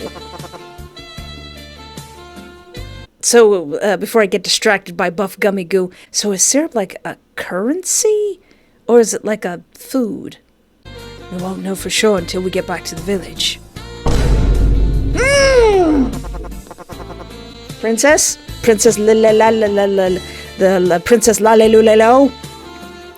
get out of my face. Yellow. Yeah.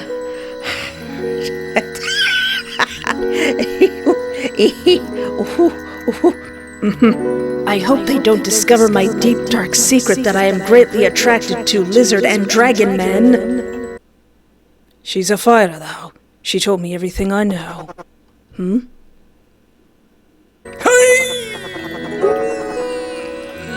My heart. I want to take a bite of that. Gummies are my favorite. Oi, don't get too comfy, lads. Looks like they've sent someone after us. I'm gonna come after that. Alright, Gangle. When we catch up to them, I'll jump over, sneak inside, and shoot them repeatedly until they're unrecognizable. I feel that violates some kind of convention. You're violating my ears with your clapback. Get driving, driver. Can we just kick him? This is a different universe. Can we just kick him out of the car? Let him roll in the powdered sugar or something?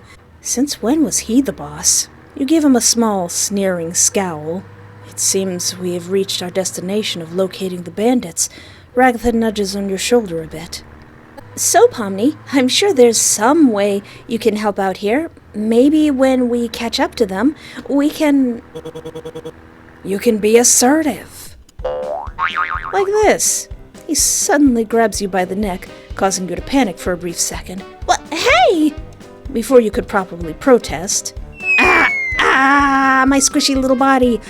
Jax throws you out of the truck, only to see the bandit's vehicle directly next to yours. With quick thinking, you grab onto the two exhaust pipes, one on each truck, and hold on for dear life. Jax, I'm gonna find some way to kill you, but first Pomni is thick.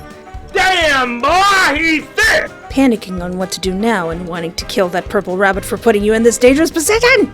The two vehicles begin to drift away from each other, causing you to panic for a moment and hold on tight. Jax, I don't care what happens to you. It will be difficult, if not near impossible, for me to have sympathy for you.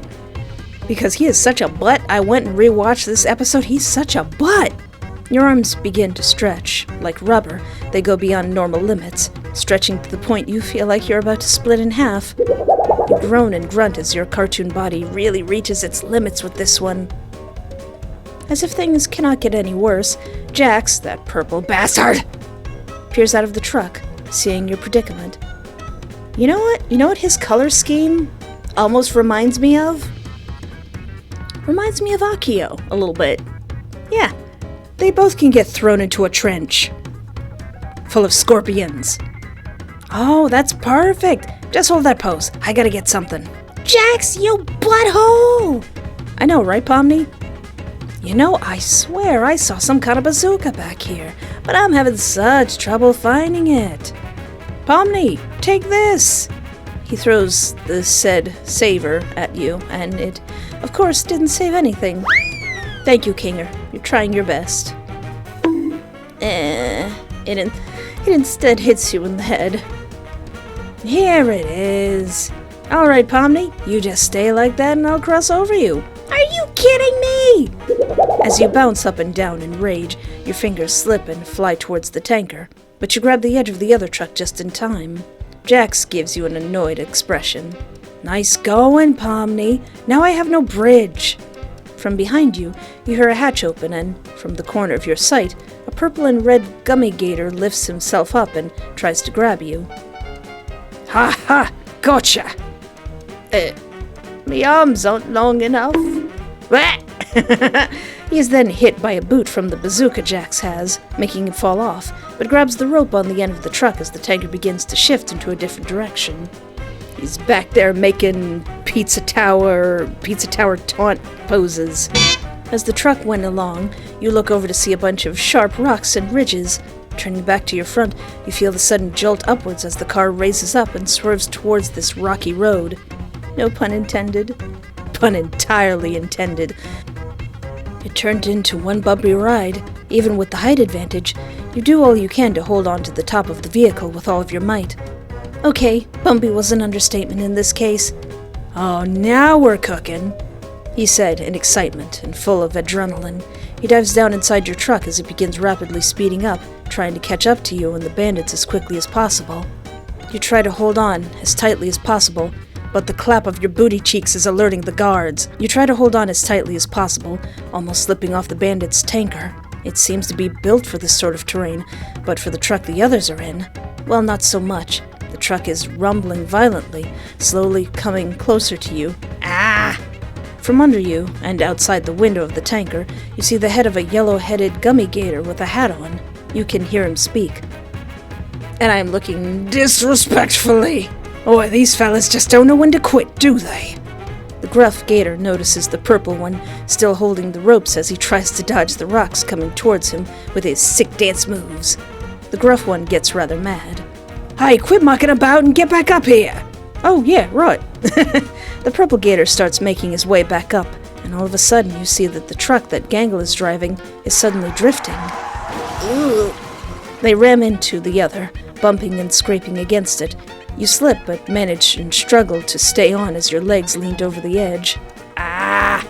Are you guys trying to flipping kill me? You yell at them, while struggling to go back up on top when suddenly, green sugar spikes pop out of the tanker and almost penetrate you. Luckily, the spikes miss you as you take a seat on the top of one. Why is everybody looking at Pomni's booty? You're looking at Pomni's booty. I'm looking at Pomni's booty. Jax pops out of the top of the truck once more. Oh no, what's he gonna do now? Aw, no more ramming? Guess I'll have to tell Ragatha about it now. What? The purple, round gummy gator pops up, making it back onto the tanker, only to see you. Wow, you're still up here. Guys! Pomni, take this! Kinger then holds out an anchor and throws it at you. You instinctively crouch down, seeing the anchor go flying off the edge of the cliff. Ooh. Hey Kinger, is that rope attached to anything? I don't know. Let me check. He goes down for a moment, before suddenly... The rope stops and pulls the truck into the tanker, making the spikes jab into the other vehicle. The sudden jolt of the two ramming into one another causes Jax to almost fly out of the truck. Almost. Dang it. The bandits try to unattach the other vehicle while spinning it around and moving the truck closer to the edge.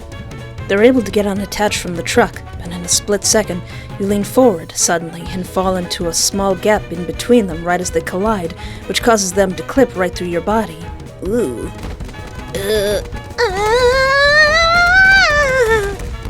Oh no! Pomni, hang on!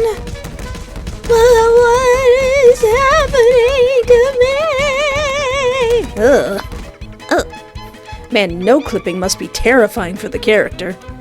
Boy, I sure do hope I don't have any step-siblings on the other side of this wall or anything, where my butt is.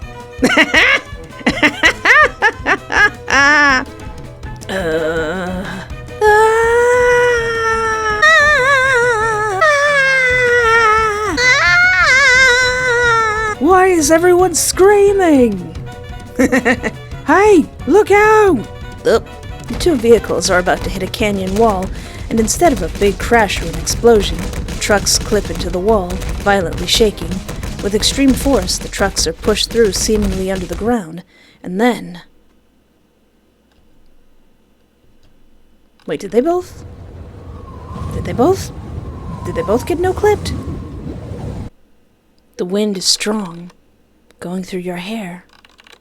Your eyes slowly open. The fast, floating feeling makes you wake up, only to see you're falling. Oh no, you're falling! Ah! As you continue to fall into this abyss, you see nothing but blue and turquoise, alongside a lot of tea kettles floating in space. You attempt to grab onto one of them, but you aren't fast enough to grab it, and you continue to fall for a bit. This almost sounds like an Alice in Wonderland reference.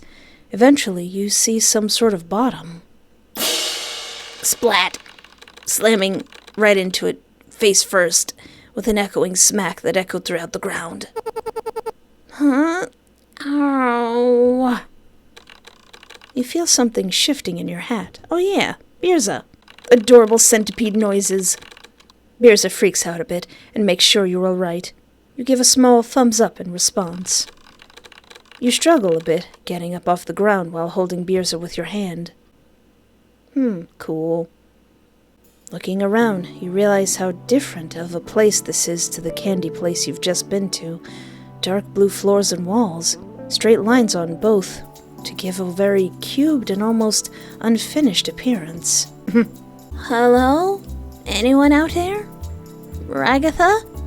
Kinger? Gangle? Jax? Anybody out there? Anyone? With no response, you look around at your surroundings. The black walls with square tiles are so tall, it's intimidating. The floor reminds you of the Circus's own checkered floor, but with blue instead of white. I like it. I think it's cool. This seems to be some sort of maze. How did you get here in the first place? Oh, great. Just great. What a fantastic day. As if yesterday wasn't a disaster. I was thrown out of a truck and then got clipped into them. And now I'm here. In this gosh darn maze. No idea where the others are. Wow. What a fluffing, wonderful second day. Birza crawls out of your hand towards your face. He stares up at you with those boba-like eyes. Having this worried look, he nuzzles on your cheek to calm you down. Oh, Birza, please, that tickles. Thanks. At least I've got company. It's just the two of us now. Hey, adorable centipede noises. I do wonder, though, what happened to the others? I hope they're okay. Huh? What is it, Birza? Birza lets out a frantic chitter noise as he looks up. You follow along, looking up as well, to see something falling down directly where you're standing. Oh, crap! You cup Birza in your hands as you run a bit in front of you, dodging the two people that fell. Two? You turn back to see the two of the gators, the orange one and the purple one. Ow! My head hurts. Mine too, but at least I landed on something soft. You're on top of me!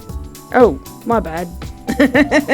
They help one another stand up, but don't seem to notice you at first. Both of their backs are facing towards you. We're diverting from the path, also they're adorable. Say, where are we? I don't know, but these walls look all cubey. Is this what's under the melted caramel pits? Actually, we're somewhere under the map, and... Ah! Oh, it's you, miss. The one that we saw a while ago right now as well. Hello. Hello to you too. What you mean by map? You mean like the desert? No, I meant under the world. The world? Wow, I never knew it would be so cubey. A very maze-like, too. But what do we do? I don't know. Say, miss, can you help us or help each other find a way out of here and find the boss? I know we're meant to be enemies because we stole the maple syrup from the princess, but to be honest, I'm kinda scared of this place, and you look like a nice person. Aw, he says with a sad smile. You feel oddly flattered, but also that was a good point. Alright, we can truce for now. Let's try and find the others and get out of here. And with that, the three of you begin to walk around. This maze is vast, probably just as vast as the map itself. Oh yeah. You guys sometimes walk in dead ends or in loops, but the gators still continue to call out the yellow gator, who is their boss. Boss! Hiya, boss! Where'd you go? So, you work for that yellow gator? Yep, we've been working under him since we were hatchlings. He always cared for us, and the others in the village. Village? Yeah, village. We all live there.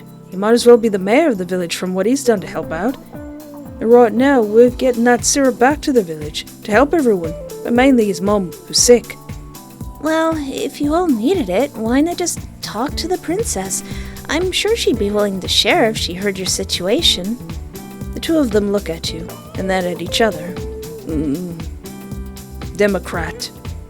Oh, wait, suppose we never introduced ourselves to her, did we? Huh? I thought we were forgetting something. Oh. The lanky one tips his hat to you. At least he's trying to be formal.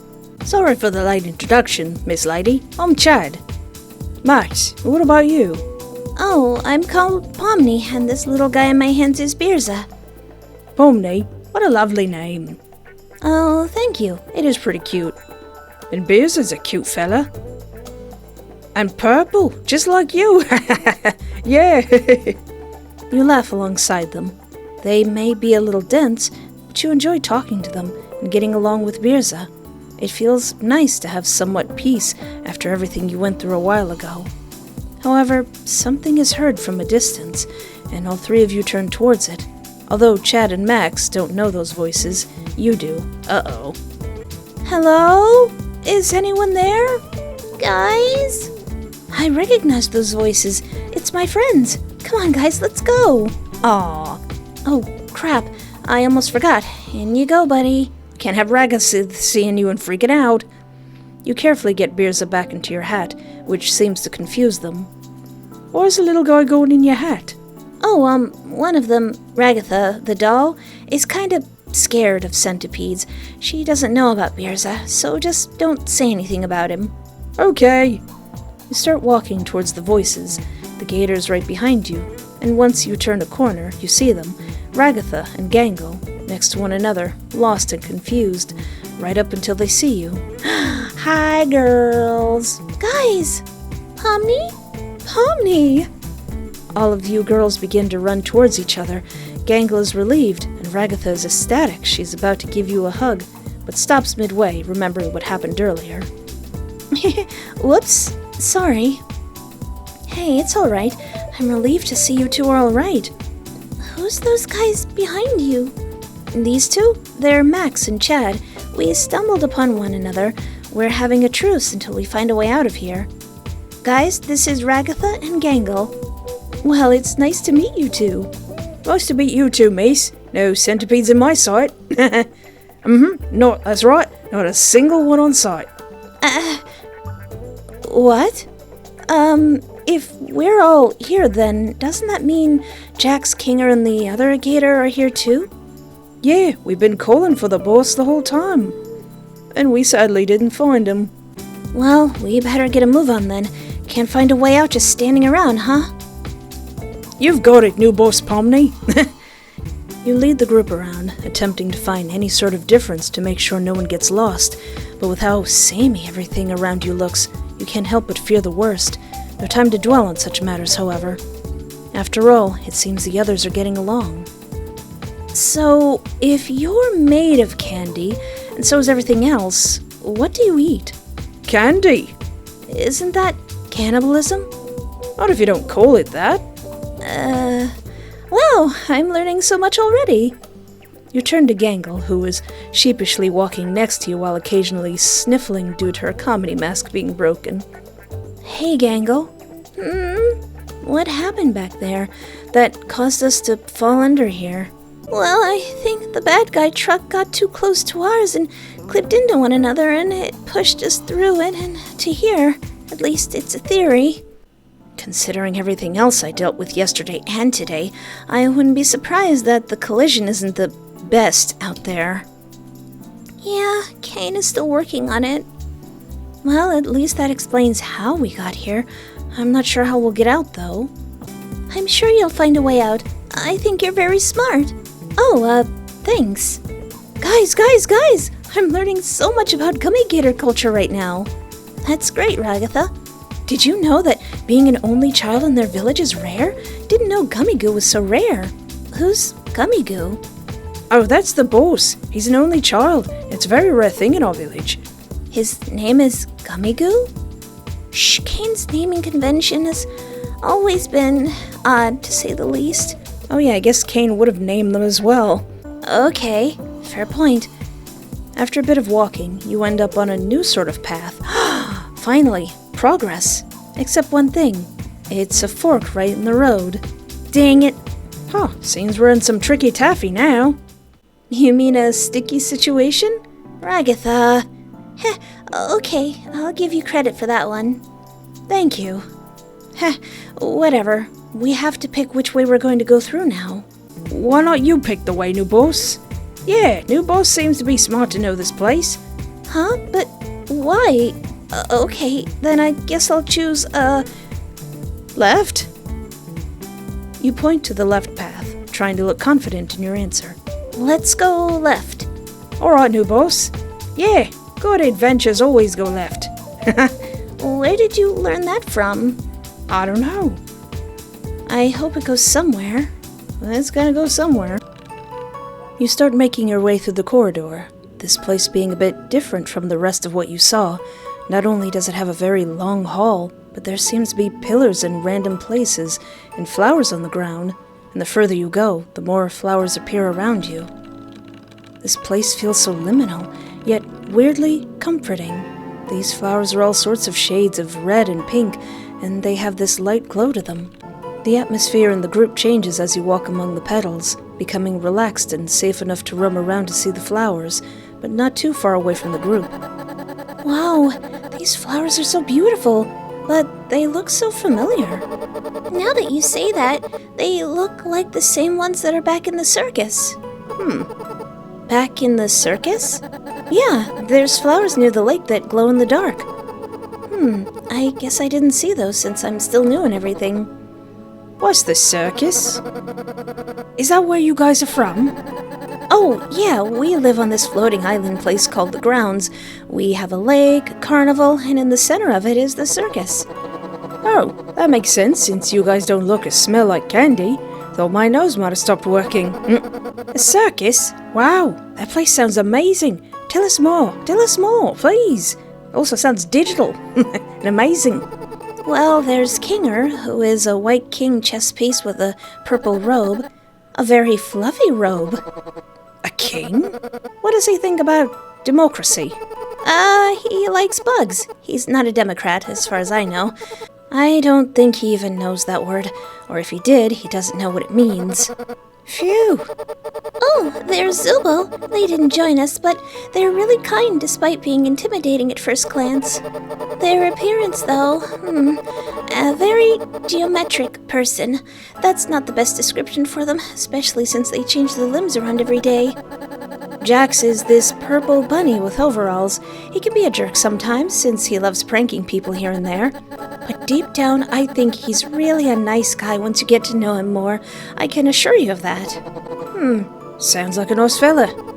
He threw me out of a truck. Oh, sounds like a not-so-nice fella. Wait, I think he's the one who hit me with the boot. Oh, and the last is Kane. And Kane is a guy who has teeth for a head and floating eyeballs. Wow, he sure is something. Something is certainly a way to describe him. He reminds me of Gold. Oh yeah. He's also the ringmaster who lets us go on adventures just like this one, and the owner of the circus, as far as we know. The ringmaster. Wow, you guys sound so cool, and that place sounds amazing. I want to go there someday. Oh, me too. Oh, please, new boss, let us visit the circus someday. Please, we beg. Pretty, please, new boss. We'll do anything. I'll bring confetti. I'm looking at you, developer of this game. Well, I don't see why not. The two gators cheer in delight as they start jumping and skipping around in excitement. Are you sure that's allowed? Oh, golly, I don't want to break any of Kane's rules. I'm not sure how he'll react. Well, I don't think it'll be that big of a deal. Plus, I really like these guys. I want to hang out with them more.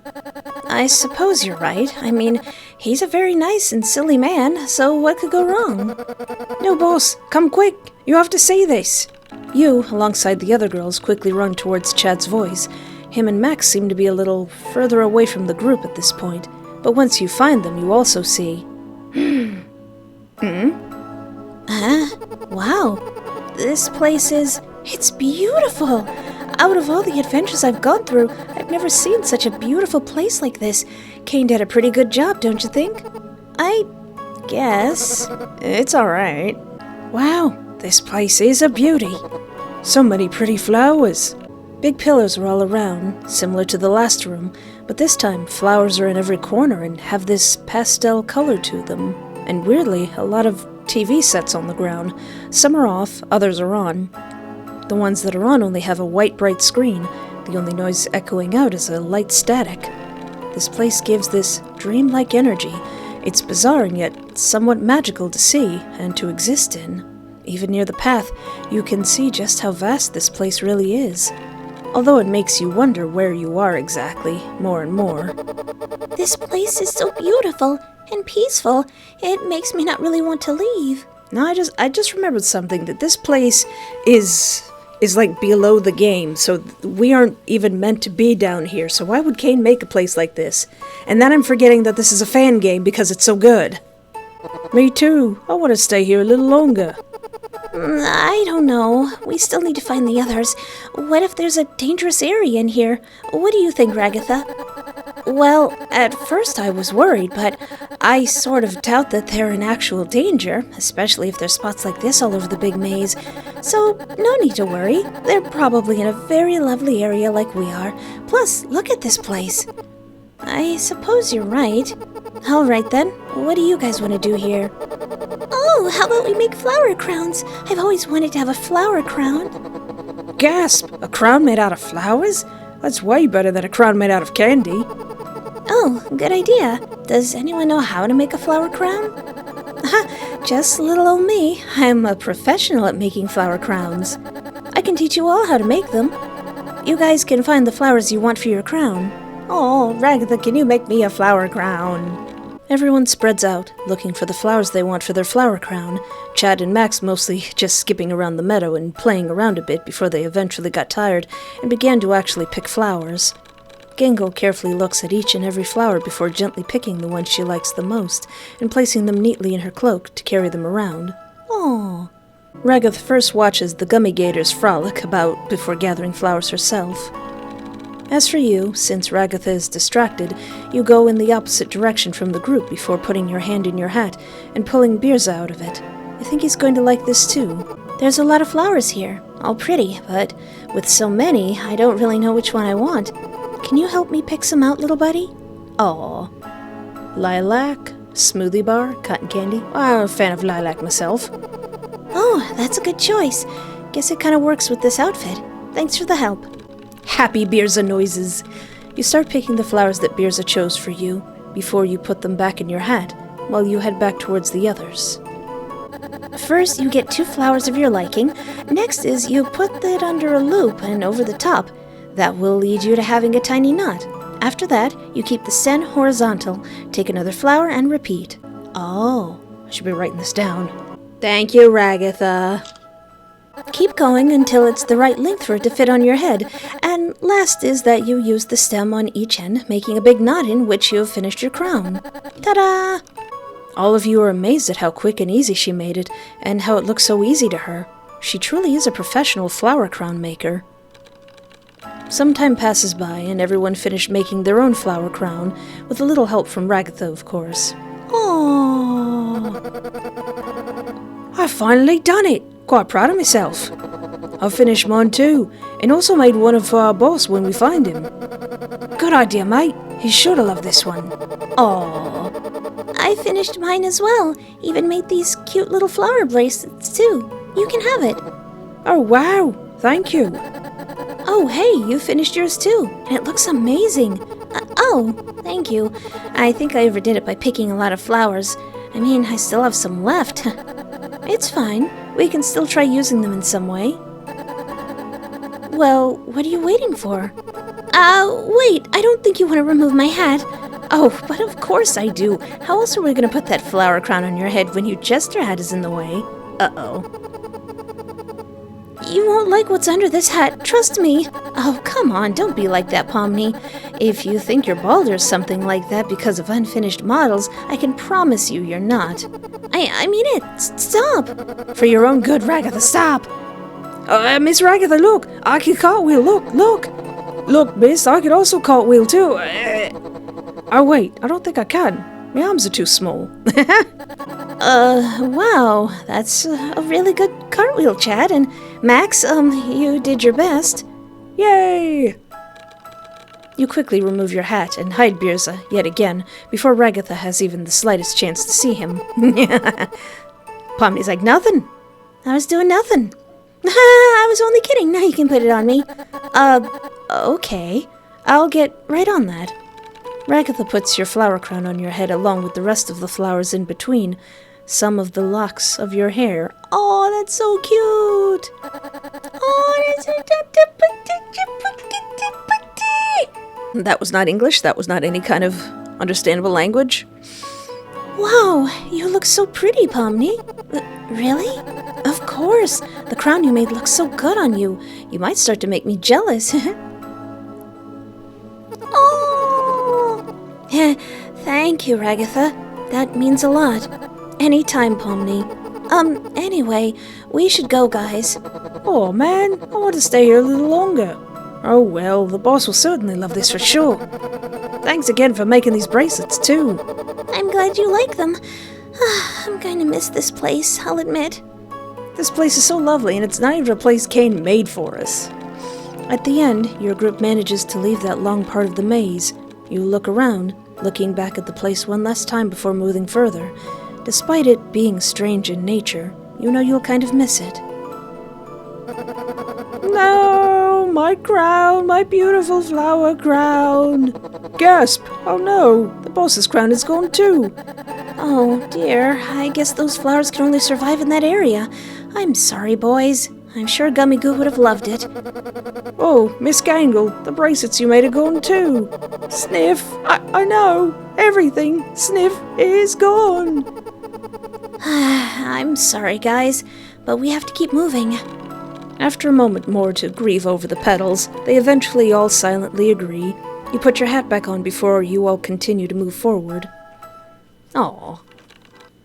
As you all move forward, you start to see things stuck in the walls and ground. Familiar stuff. All of it's from the Candy Canyon, mostly just scenery. You're admittedly taken aback by all of this. Since when is this all appearing?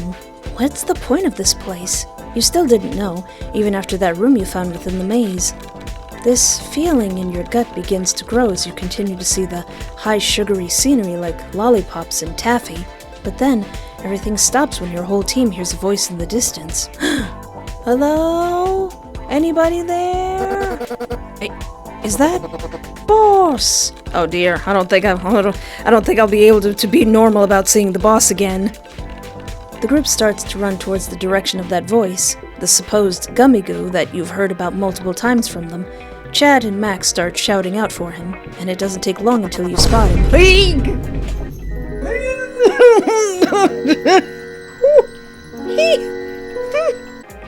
Lads! Boss! The three gators embrace one another in one big hug.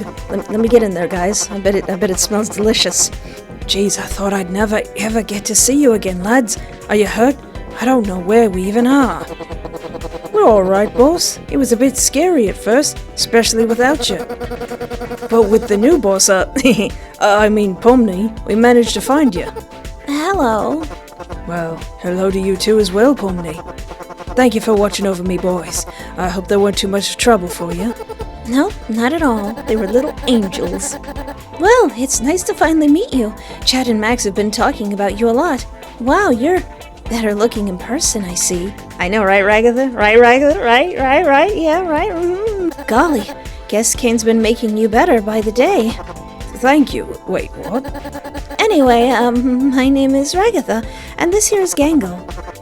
Hello, Sheilas. Thank you again for the three of you keeping a fine eye on them. Speaking of keeping an eye... Oh, hello, guys. Kinger, best boy. Kinger, you're here. Oh, hey, Jax. Hey.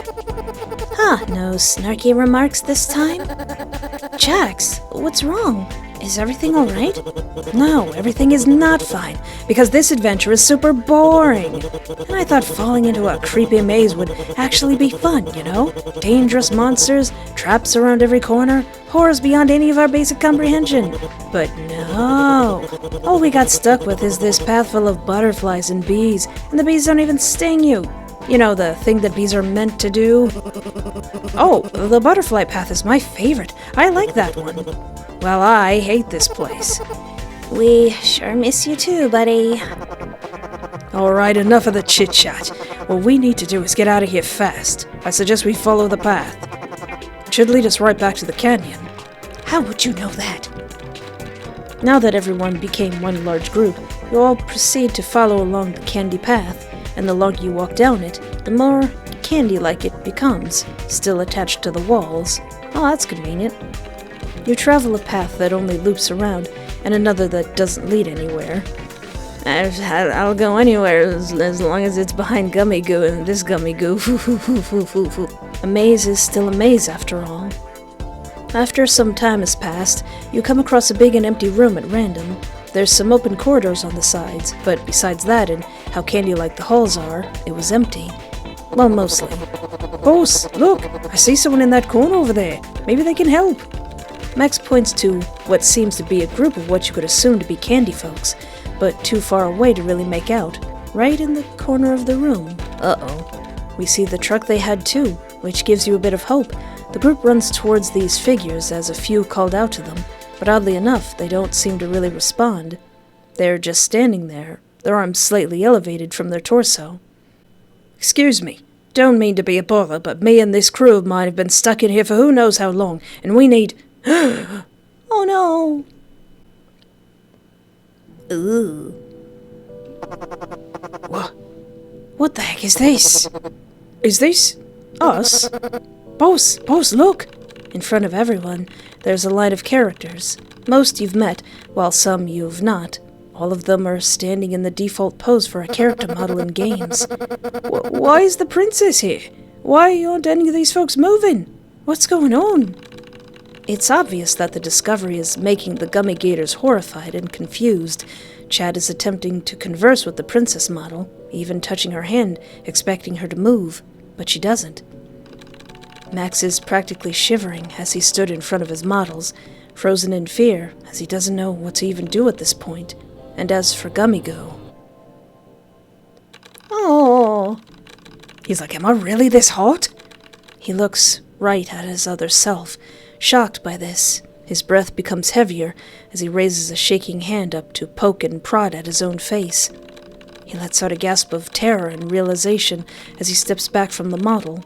That look on his face, the heaviness of his breath, and the shaking hands become nothing more than a vague feeling. That isn't some kind of statue. When he put his hand on that face, it's exactly like his own, the same texture and feel as if he would have had if he had touched his own. It is real and squishy. Let me see if it tastes the same.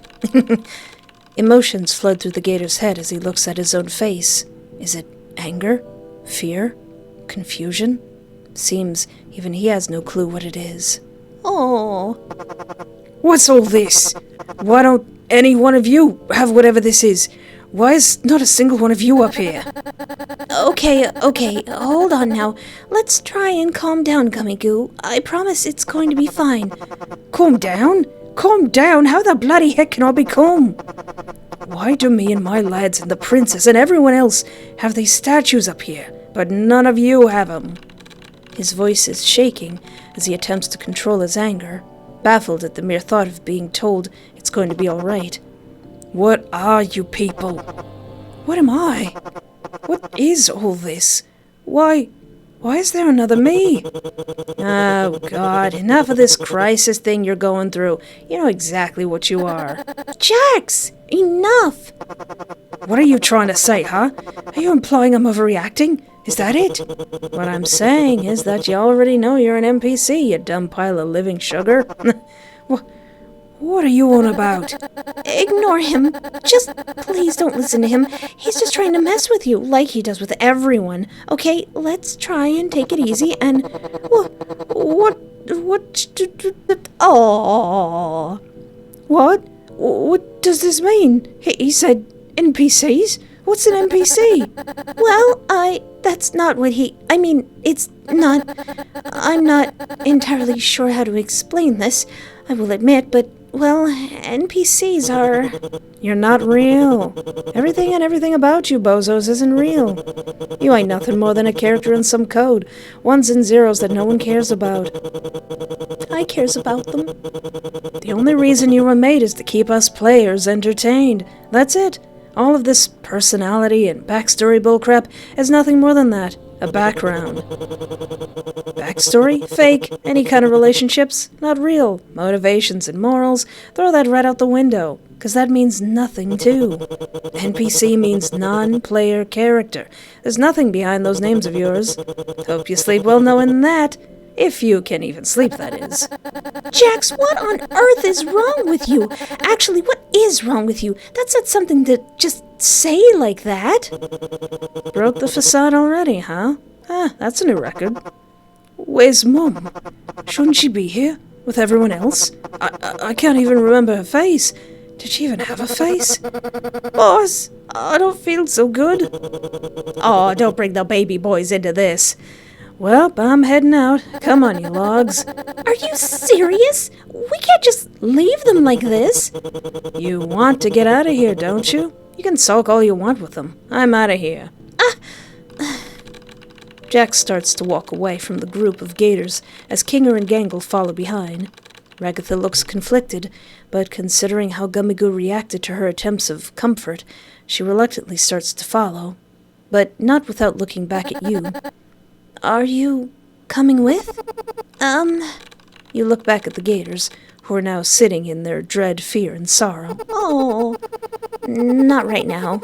I'll stay here for a moment. You guys can go. I promise I'll catch up. Okay, Pomni. Ragatha turns her back to you and walks off, which left the four of you alone. You decide you want to help them, at least a little. And do you think you know how to do it? You sit beside Max as tears start to flow down his face. He's still shaking. Oh, hey, Max. How are you feeling? I don't think I feel okay. That does make sense. Do you want to feel okay? Yes, please. I want to be okay. Again. You take off your hat and grab Beerza, politely giving him to Max so he can hold him in his hands. Oh, here, hold this centipede. You remember this little guy, right? Yeah, I remember him. Hi, little fella. Happy Beerza noises. He's even purple, just like you. Yeah, he is purple. I like that. Sometimes you just have to think of the smaller things, because thinking too big will just make you feel, well, bad. Does that help? I don't think that helps very much, Pomni. They kind of had their whole world shattered. Yeah, it does. Thanks. It's no problem at all. You get up and sit next to Chad. His hands are shivering, mumbling to himself. He gets startled seeing you beside him, not noticing you at first. Oh, sorry. I didn't see you there. Hey, you're all right. I know you're just overwhelmed. You're fine. I don't know if I am. I don't know what to do. I can help you if you'd like. Just follow my lead, okay? Okay. Breathe in. Breathe out. Breathe in and breathe out. Breathe in. Breathe out. Breathe in and breathe out. That's what you want to do. Feels a little easier, doesn't it? I feel a little easier. Thank you. Just keep doing that until you don't feel lightheaded anymore, alright? Okay. After that, you finally get to Gummigoo, sitting next to him last. Hey, big guy. Hey, you okay? no. You want to talk about it? What is there to talk about? Why are you here and not with the others? Well, I don't want to just leave you here. Why not? It doesn't matter in the slightest. I'm nothing. My life, my memories, my friends. It's all fake. This may seem weird, especially since we've only just met, but I think I know the feeling. Well, maybe not the exact feeling, but feeling like you're nothing. It's kind of normal. I mean, people even feel like that where I come from. What do we have when your people leave? We're just obstacles, created to be defeated and forgotten. He keeps his head down low, head on the floor as his voice sounds broken. It no longer had that odd charm from when you first met him, or even the anger from not too long ago. It's just broken. Oh. Well, you don't have to be. The circus, the place I'm from? Well, I'm originally from somewhere else. But if it has to be my home, maybe it could be yours too. Yeah, that sounds like a good idea. We could all go there. They told us the most wonderful things about that place. I wouldn't exactly say wonderful, but at least it's an interesting place to say the least. Maybe you could be somebody real there. Oh, why you gotta break our hearts like this? Why are you trying to cheer me up? Why cheer any of us up? How does that benefit you at all? It doesn't. I just don't want you to feel like you're nothing. I don't want anybody to feel like that. But I'm not even a real person. Would I even belong? I'm sure you wouldn't belong any less than me. And I could use a friend. Max hands Beerza right back to you as you put him back into your hat. Gummy seems to have cheered up a bit as well, sounding cheery as he put his own hat back on. A friend, huh? You're a strange little lady. Suppose I could give it a try. That's the spirit, boss.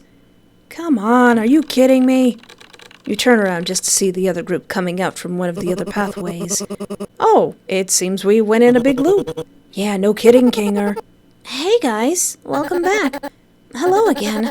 How are you feeling, guys? I'm feeling all right now, miss. Ready to help us all get out of here? We tried, but there doesn't seem to be any way out. Pomni, was it? You seem to have good ideas in that head of yours. Any idea how to get us out of here? I don't know.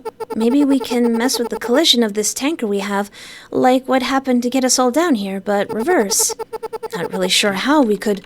You look around and notice some random cubes in the corner of the room.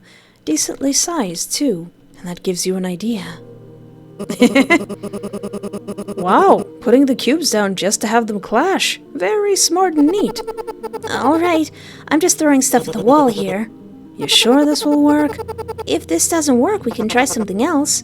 You're the expert. I'm really not.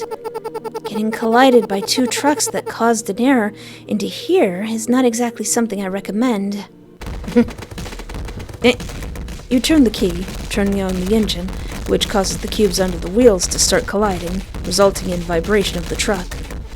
I just realized this might get a little violent. We're ascending! That's the face of someone who doesn't know what's about to happen.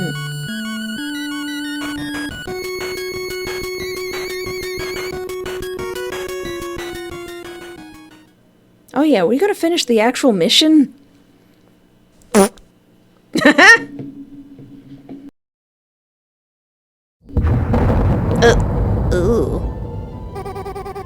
Thanks to you, brave knights, our kingdom will once again thrive. The many mannequin citizens are cheering on behind the group, confetti everywhere, and music blaring abroad. It seems you've completed the adventure in the end. Oh, we didn't get to meet the big goopy thing? I'm sure it was no easy task. You have no idea. And just then, a portal appeared right next to the princess. Finally, the proper way home. Well, to the circus. Farewell, brave knights. Have fun executing those bandits. Yes, that is what we're doing. Boy, Princess, certainly we'll not be missing you. My flower crown was way better than yours. Huh? Welcome back, my little hard-shelled hamburgers. I can't believe we're finally here. It's so bright and colourful. So this is the circus, huh? I could get used to this. Oops, looks like some of these guys made it through. Wait, what? My beefy gator man. Wait, what? I know you guys love your NPCs, but if I start losing track of who's a human and who's an NPC, who knows what could happen. Bet the artist spent hours on that picture alone. Aww. Pomni, I know the feeling. My big beefy gator husband gone right before our eyes.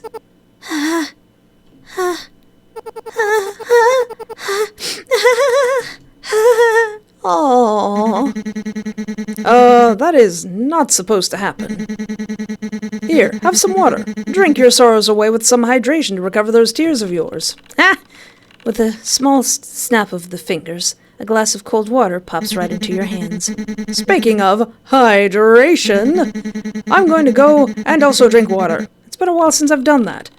He then pops out of existence, like nothing happened. Sheesh, I thought he'd never leave. Whoa, what happened to Pomni? Oh dear. I'm really sorry about that, Pomni. At least we tried. You know, maybe they'll come back in another adventure. Kane sometimes likes to reuse NPCs, after all. You can't do much else but quietly sip your cup of water. You're completely heartbroken, having lost 3 new friends in the blink of an eye, and now there's nothing but cheap-looking confetti all over the floor. Their remains. Got everything ready? Should Pomni even attend this after, you know? Zooble gestures to the ground. Oh, Hey, you could at least join us for Kaufmo's funeral. Funeral? Yeah, a funeral. We like to have a little funeral service to remember the people who abstract. This one just got pushed around a bit with your arrival and everything. It's the least we can do to honor their memory. Oh, right. Gangle told me about all that. Hey, you don't gotta join if you're not up for it. No, I'll join you guys. I'll be fine, I promise. All of you stand around Kaufmo's item-filled chest. His picture stood on top of it, along with the white roses on each side of the frame. Everyone takes a moment of silence for him before Ragatha steps forward. You then remember your nightmare about being abstracted and dragged to the cellar, about fearing that everyone is going to forget you and that you'll disappear like a distant memory. But now you know for sure that no matter what, for how long or short time, or if you know everything or little about them, no one is going to forget you, and you won't forget them. None of these people are perfect, and that's okay, because right now you don't feel alone in the circus anymore. I would have liked that big, beefy gator husband, but, you know, whatever, it's fine. At least we got Jax. You got a friend in me ending. Oh, I put the heads on the box.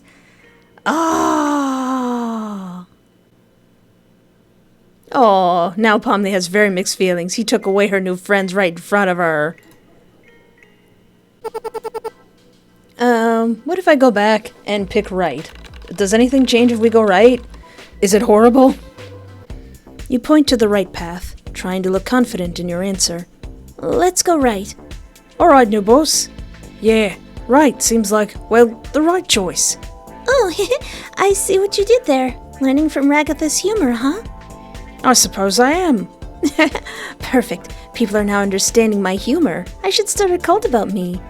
You give her a slightly judgmental look. Do it, Ragatha. Do it. It would make people sew buttons into their eyes. Make it real creepy. Just kidding. I hope it goes somewhere. Ooh. You start making your way through the corridor. This place is different. Not only a long hall, but also a glistening water that flows between the path. Ooh. This place feels so liminal. The water lets out these small waves right through it, even though it should stay still. The atmosphere in the group changed immediately due to this place being creepy and cold, the waves being silent despite the movement. The silence is deafening, but Ragatha tries to break it. So, where do you think the others are? I'm not sure. I'm a little worried if I'm honest. I mean, if we're fine, they should be too. I don't know that. I'm skeptical about this place. Can't help but worry. Even Jax? Actually, no, not really. Hey, don't be like that. No, I think he deserves it. I mean, yeah, sure, he can be a bit of a jerk, pranking people and starting arguments, but I don't think he deserves harm. Deep down, I know he's really a nice guy. We don't quarrel all the time.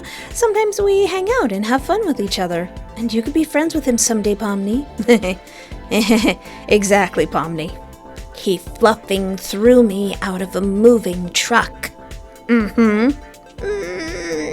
He sure did. Oh, no, we got a problem. The path ends, do we gotta go in the water? The path ends, or at least that's what it looks like. In front of your group is a dark corridor with a pathway completely covered in water, but the darkness isn't kind to your sight, as no one can tell what's going to be on the other side. There's no path anymore. It's just water. It's shallow, though. It only seems to be at feet height. Not bad. Let me take my shoes and socks off first at the very least. I'm not sure.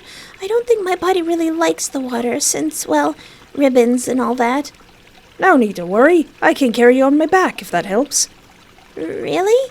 Oh, I don't know. Are you really sure? I bet she's light as a feather.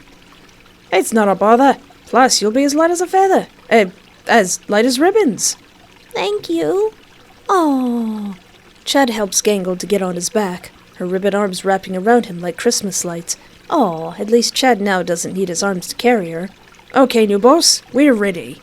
Oh, it's like a western. Yeehaw, am I right? Yeehaw. How about I give you a ride, miss? Don't want you to get soggy as well, since you're a very pretty doll. Aw, thank you for the sweet compliment. But no, I'm good. I may be a doll, but I'm one tough cookie. So I'm fine with my feet being wet.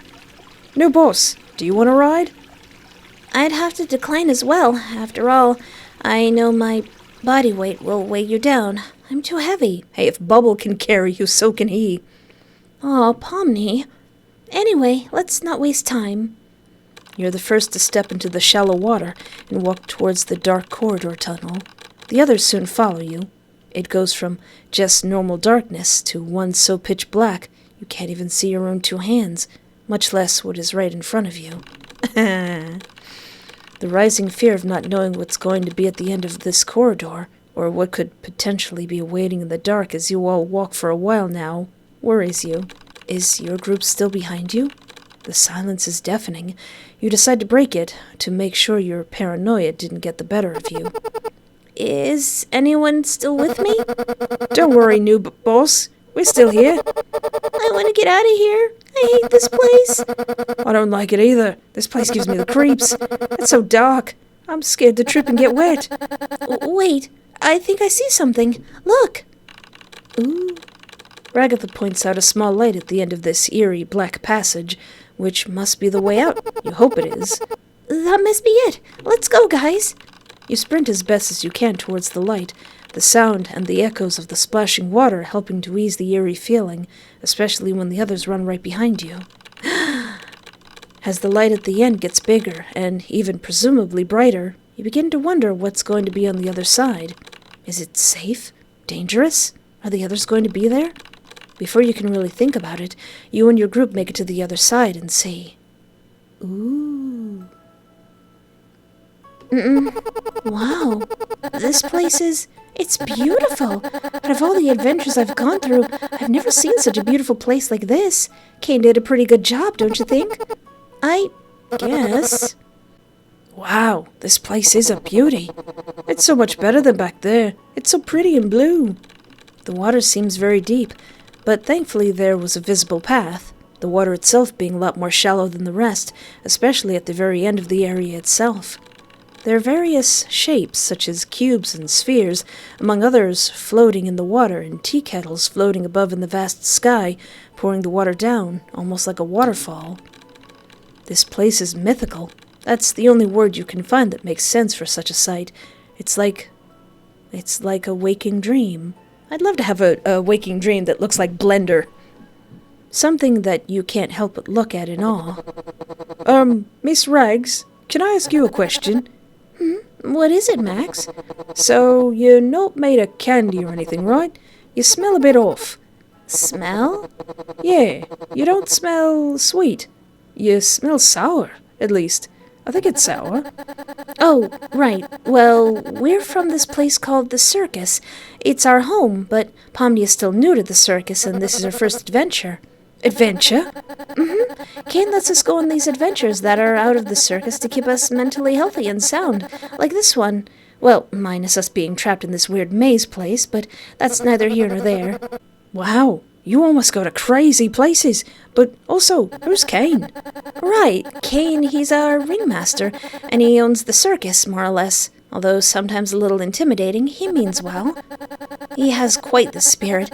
He does what he can to help keep our sanity in check. Does he? He's got a floating mouth for a head. Oh, he sounds like good. Are there any more peeps we want to know about? Or is it just you three? Well, there's Zooble, but they didn't go on this adventure. They're back at the circus. Zooble? What do they look like? Very geometric. That's all I can really say since they change their limbs every day. Not the best at describing things aside from that. Oh, interesting. Zooble can be intimidating sometimes at first glance and wants to be alone most of the time, but they're very nice and very sincere with people's feelings. Oh, that's very nice. Oh, and there's Kinger. Kinger? So he's another royal? What's he the king of? Oh, I don't know, the king of bugs, I guess? He has this pillow fortress where he stores his bugs there. He's not a Democrat, if you guys are thinking that. I actually don't know if he even knows that word. Oh, phew, what a relief. So is he a kind of bug man or something? No, he's not a bug. He's a tall white chess piece with a purple robe. Not just any robe, a nice and fluffy purple robe. I wish I could wear that robe again. I swear you could sleep in it. Oh, how about that one guy you guys were talking about earlier? Jax, was it? What's he like, or look like for that matter? Besides him throwing the new boss out of a truck. Jax, well, Jax, he's nothing but a jerk, bullying, picking on, and pranking people constantly, and just not caring what others think. It's annoying. I know more than well already that I can't change your thoughts on him, but please remember that it's only your second day here, and I suggest at least trying to get to know him a little first, okay? Do I really have to deal with this crap? He bothers everyone. It's inevitable. Ooh, the fishes. As you have the realization that you have to deal with the purple menace, something started to circle around your feet. It's colorful, and it's quick to catch your attention as a result. Upon quick inspection, you notice it's about 5 colorful fish. Within seconds after you take notice, a whole school of these colorful fish rush around you, all of various colors and shades, but so many of them that they can rush you and push you into the water. But they don't for some reason. They better not. You can't help but be infatuated by it. Some of the fish within this school begin to jump, all at different levels, high and low. They create some sort of rainbow effect as a result of this. Ooh. Wow, I've never seen these kinds of fish before. I've never seen a fish in my life. What's a fish? Oh, wait, I think I've seen these before in the circus. Oh yeah, there's a lot of them in the digital lake back at the circus. They're rather active at night, though. Maybe it's because it's dark in here.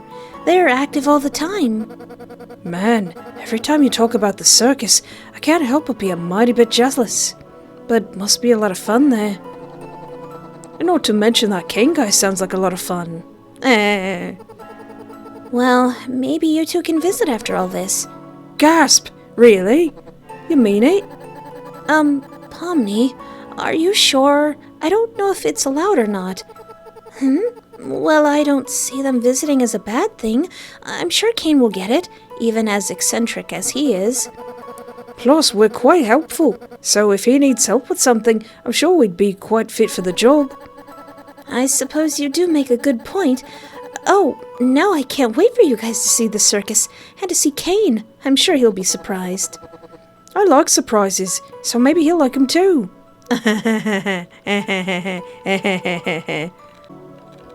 You manage to dry your feet off before putting on your socks and shoes once more. You see Ragatha twisting her legs like a piece of cloth to get the water out of them. A bit odd to you. But she is a doll, so it makes sense, while the gummies shake off their feet. Chad stops carrying Gangle once he makes sure that the ground is dry. Thank you for carrying me. My pleasure. Aww. And nothing happened to the sexy gators. They all went home. They had lots of syrup for their family. They forgot all the bad stuff happened, and nothing bad happened ever again. Okay, so there's one more ending, or at least one more path, that I almost missed. Because I was wondering, why hadn't we seen the big gloopy monster yet that was in the episode? But I think I found the route that we need to go to meet that character. And unfortunately, it means hanging out with Jax. Alright, Gangle. When we catch up to him, I'll jump over, sneak inside, and shoot him repeatedly until they're unrecognizable. I feel like that violates some kind of convention. You're violating my ears with your clapback. Get driving, driver. Since when was he the boss? You give him a small, sneering scowl. It seems we've reached our destination of locating the bandits. Ragatha nudges on your shoulder a bit. So, Pomni, I'm sure there's some way you can help out here. Maybe we can catch up to them. We can... You can be assertive. Come on, Pom. Got anything useful? Huh? Me? Well... You quickly look around the truck, looking at the weapons. You grab the closest thing next to you. A big chain, to be exact. You go on top of the truck and be like, swinging the chain, swinging the chain. I got this big chain. Maybe that could help us. Good. Jax, what are you about to do? Oh. Hello. Hey, boys. Alrighty, lads. Here's the plan. While you focus on driving, I'll go in the back and get our rifles before... Oh, hi, boss. There's some kind of purple guy on top of the other's truck, and I think he's holding something. I'm sorry, what? I think there's a woman, too. Hey, at least he recognizes that Pomni is a woman and not a child. What on earth are you on about, lad? Oh, no. Ah, Jax, I hate you! Jax is holding a bazooka with a shoe stuck on the end in his left hand and holding you under his arm in the other. Okay, Pomni, are you ready? You better put me down, Jax. Yeah, that! You I have a biscuit. Completely ignoring your pleas, Jax throws you with all of his might as you yelp. You land face first on top of the other vehicle, the taste of sugar lacing your lips. The big chain that's connected to you is also connected to the truck. Ha! Alright, now just connect the chain to that lid on top so I can cross right on over. Hey, at least he's not using Pomni. Are you kidding me? You could have told me this sooner. I don't even know if I can do this. You go, girl. Fluff you, Jax! You successfully tie the chain to the lid, making a big knot for security. Somehow, best not to question that. But just as you did, the lid opened up in front of you. Aha! Gotcha! My arms aren't long enough. Then he is hit by the same boot that is stuffed into the bazooka, making him fall right off. Seems he isn't out of the count, as he grabs onto the rope attached to the back of the tanker whilst it shifted. Jack proceeds to safely walk across the chain towards you. He has some weapons, specifically a knife and a shotgun from earlier. Okay, Pipsqueak, here's the plan. I go down there, shoot them all till even their coded parents don't recognize them, stab them all for good measure, and then we'll take this junk right back to the castle. Probably burn the rest from there. That is the worst plan. I have ever heard in my entire life. It's the greatest plan, thank you very much.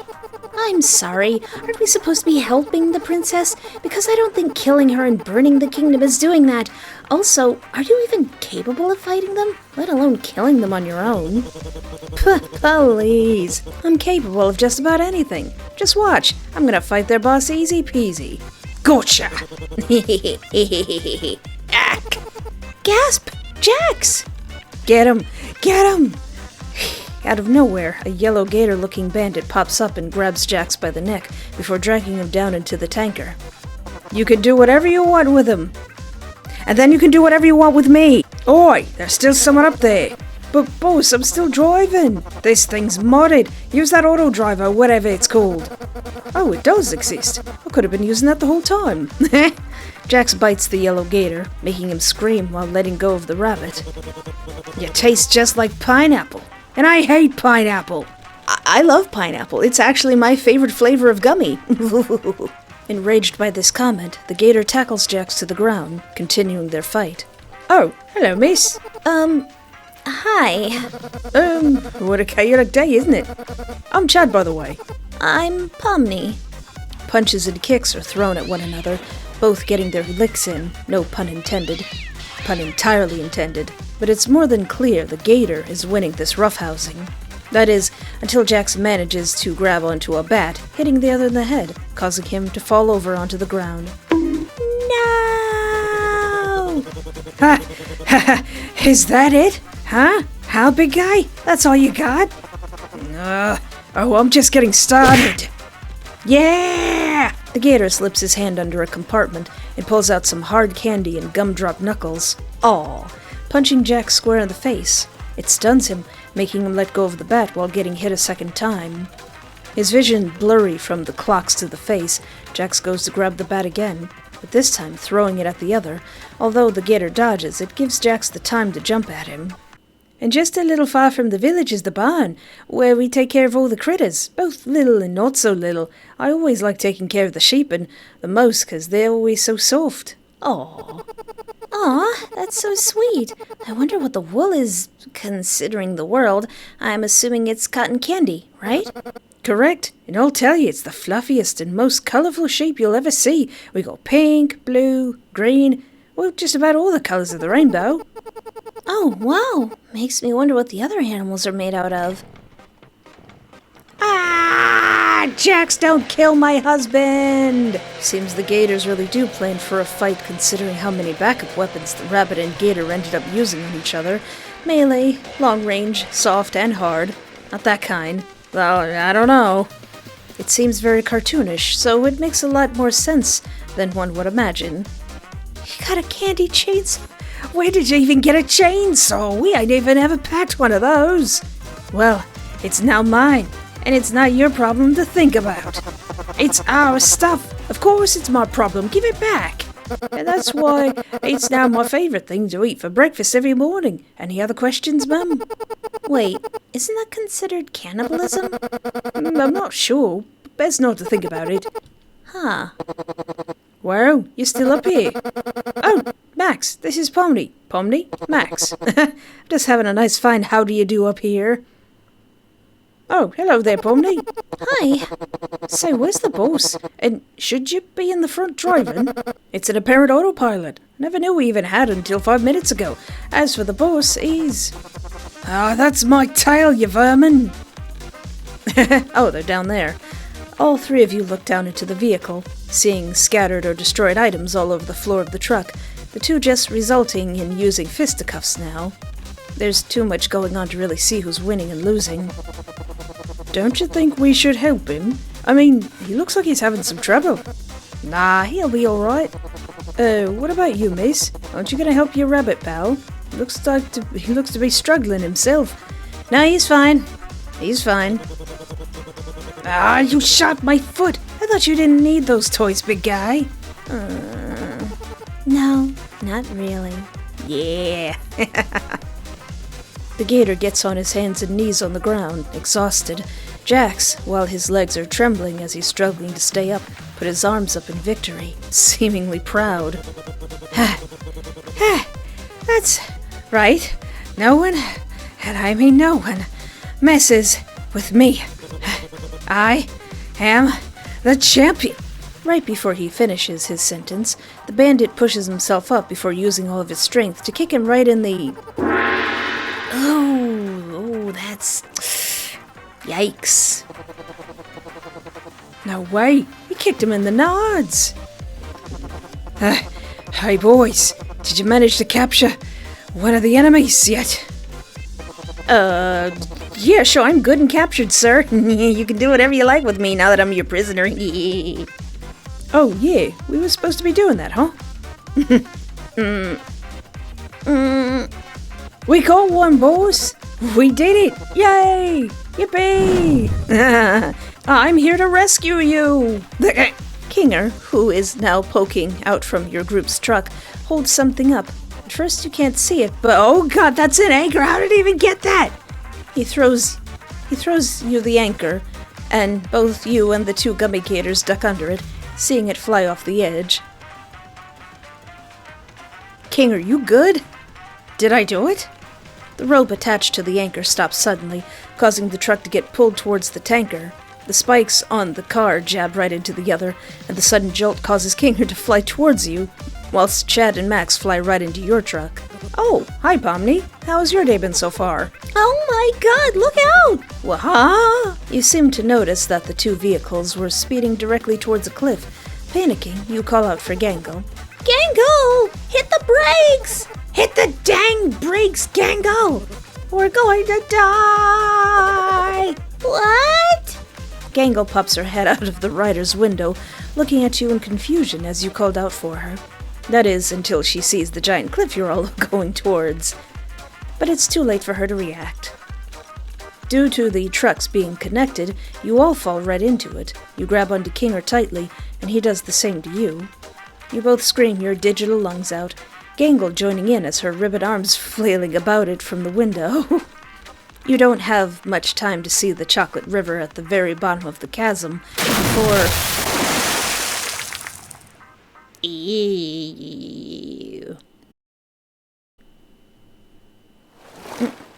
You're not sure how long it was from you crashing and you opening your eyes, but either way, at least you survived the crash, so there's that. You look around to see you're in some sort of river made of chocolate, or fudge. Looking up, you also notice the two vehicles are still connected to each other, and everyone seems to still be here. Is everyone okay? No. Oh man, Pomni, are you okay? No, everything in my body hurts. I feel fantastic, by the way. Sigh. Good for you, Kinger. I saw the Reaper wink at me.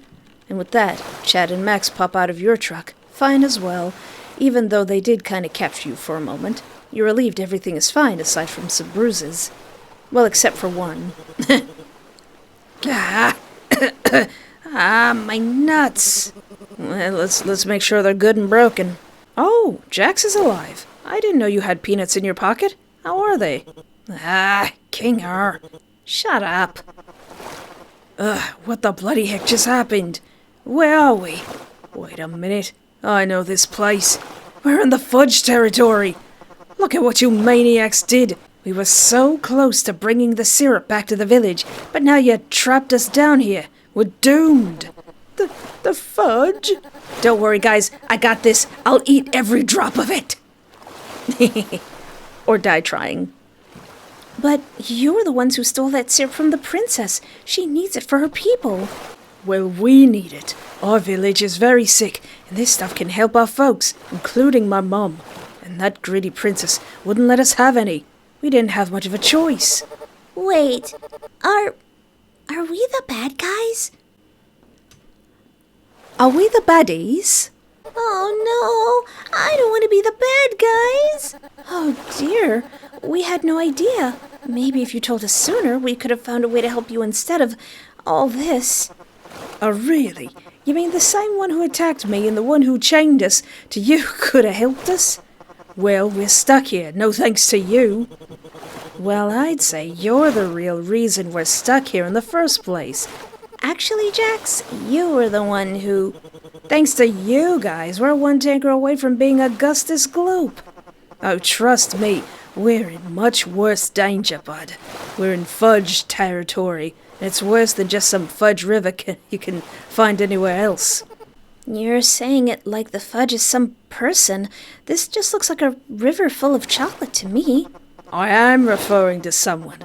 The fudge is a monster that the princess banished to this place, and we need to get out of here fast, if we want to be alive to see tomorrow. Suddenly, 2 large jawbreakers peer from the river, slowly rising as you notice them. Guys? Oh no. Oh no, it's a reference to the Raggedy Ann and Andy movie. Oh, what's that? Do my eyes deceive me? The form grows bigger by the second, teeth made of candy corn protruding from the sudden maw that appeared in front of them. His voice is deep and gurgly. You feel the truck you're on get lifted into the air, presumably by the giant monster. A delicious gift from within the Kingdom gates. Don't mind if I do. Whoa, buddy! We're not food. We're not candy. We're none of that. You don't want to eat us. Yeah, that's right. We're also not candy. Yeah, mate, we may look and smell like candy, but I can safely say we're not at all in the slightest. What? You're not candy? How am I expected to eat something that's not made of candy? I'm sorry. He slowly puts you back down, giving some small relief to the gators who thought they were going to be eaten. So, you're the fudge or whatever? Yes, I am the fudge. I used to live within the kingdom walls, but I was banished by that rotten princess after I ate too many of the delicious townsfolk. Oh, they were so delicious. Sometimes I can hear them calling for me. Oh, God! That sounds like murder. Is it really murder if it's delicious? Answer me that. You make a good point. No, bad point. Why don't you leave this to me before I start thinking your hair looks like licorice? Or before he brings up your adorable candy heart that your brother gave you. Jax! Oh, wow, it kind of does. Stop! Well, Mr. Fudge, you seem like an upstanding guy with real noble goals. Oh, I'm not. If you knew what I do in my free time, oh, you'd be sickened. Ahem. As I was saying, I happen to know a way into the kingdom walls, if you'd be willing to help us out in return. He shows Fudge a key, the same key that the princess gave Ragatha. The doll checks her pockets, looking surprised and confuzzled. Hey, when did you... Shut up, licorice hair. Here, hide it with this. Oh, you must be some kind of master of unlocking things, come to free me from my outdoor prison. He ain't doing that. Then who might you be? Hey, Gator Boy, I'm handling the situation. So how about you the name's Gummy Goo? Get out of my face, Jax. And there ain't any day I'm gonna go back to the kingdom just so this thing can have a snack time. I already worry about the syrup, me mum, me lads, and the people back home. I don't need... Did you say maple syrup? Ugh, I despise syrup. This must be some sort of trap. Oh no. You won't get away with this so easily. Huh? What just happened? The Fudge let out a roar in anger, going down into the river as waves start to appear, shifting and moving the trucks about. No one shall leave. Hold on tight, everyone. The waves quickly increase in intensity, the trucks occasionally hitting against one another with the same aggression as the waves. You do your best to keep a hold, but you notice something. The chain connecting the two is beginning to snap. There isn't much else you can do when... Ah, crud. It snaps, leading the two vehicles to separate. You see the truck that included Raktha, Gangle, Chad, and Max on it start to drift away. Boss, help us! Oh no, my lads! Don't worry, hang on! Oh no, Pomni! Ragatha! Another large wave hits. The violent thrashing of it makes you lose your balance, stumbling into the truck. You harshly hit the back of your head against the floor, and it goes dark. Right before your consciousness slips away from your grasp, you hear something. A faint noise. It almost sounds like your name. Pomni. Pomni. Pomni. Pomni. Pomni, wake up! Oh, please wake up, Pomni. Oh, good, I'm trapped with the best character. Pomni, oh, you're awake. Thank goodness. I was getting worried. Are you okay? How's your head? You hit the ground really hard. It hurts, but I think I'll be fine. Ow. Hey now, don't force yourself to get up. Try getting up slowly. Let me help you. Thanks, Kinger. Wait, where's my hat? Don't worry, it's right here. Thanks. What is it? You've got a bucket on your head. Well, indeed I do. Wait, oh my god, where's Birza? Ow, not again. Hey now, relax. There's no need to worry, he's right here, safe and sound. Happy Birza noises. You immediately go to Birza, holding him close to your face. You hear him make a small cooing sound, putting you at ease while Kinger puts your hat back on your head. Oh, I'm so glad you're safe. I thought I lost you. Crying Birza noises. Now we have to find the others. I hope they're all right themselves. Come along, Pomni. Right. Aww. We're diverting from the path that diverted from the path. You take a good look at the truck. It has some serious scratches on it, and it's covered in chocolate fudge. But overall, it seems functional, so that was good at least. Looking around, you see yourself in a massive cave. There's way more than enough room for the truck to move. You see there's 2 entry paths, one at the entrance with light trickling in, and a dark path going beyond.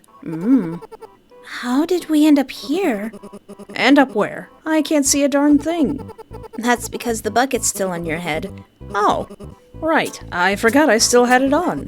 Where do you want to look first? Well, let's go into the cave. Nothing bad ever happened going deeper into a cave. You think that this is your everyday darkness. Little did you know that this is advanced darkness. You need a flashlight. Hey, Pomni, I think that I found some sort of third entrance. Really? Where is it? Doesn't Kinger glow when he holds his breath? Kinger leads you to a corner on the right side of the cave, where a small pathway can be seen. Seems light is brimming through a bit as well. You both look at one another before silently entering. Ooh. You enter, seeing another part of the cave. It has glowing rock candy and pieces of candy canes along the wall. Ooh. Along with that, there's a large pit in the center of it all, and you can hear 2 familiar voices. I knew I never should have trusted you. Hey, you're the one that pulled me down here. You pushed me down first. Come on, you're strong. You can climb back up. Well, maybe before I kicked your gumdrop behind. Why, I oughta... Hey, are you guys alright? Is anyone down there? Yes, Kinger. Someone is down there. Just please lower your voice, okay? Sorry. Thank you, someone that ain't this slippery weasel. Yeah, we're fine. We just got stuck down here. Can either of you give something for us to climb? Well, your truck is close by. We could see if there's a rope or something like that in there. Oh, I'm on it. Kinger quickly leaves before coming back, having some ropes in his hands. He throws one of them down into the pit. Catch! That's oddly, Oh wait, no. He just threw the entire rope. Did you guys grab the rope? I think what he meant was that we hold on to one of the ends of the rope so they can climb back up. Oh, my bad. Let me try this time. Catch! You throw the last rope into the pit.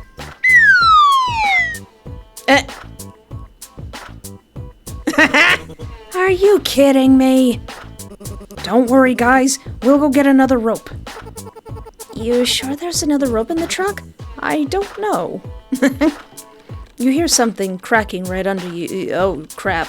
Before you know it, you end up falling down alongside Kinger into the pit. Ah! Okay.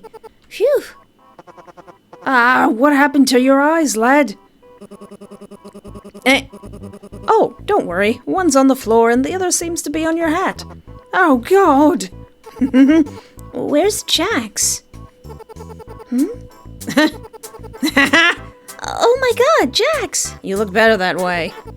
I'm so sorry. I had no idea. I'm so sorry. I'm not.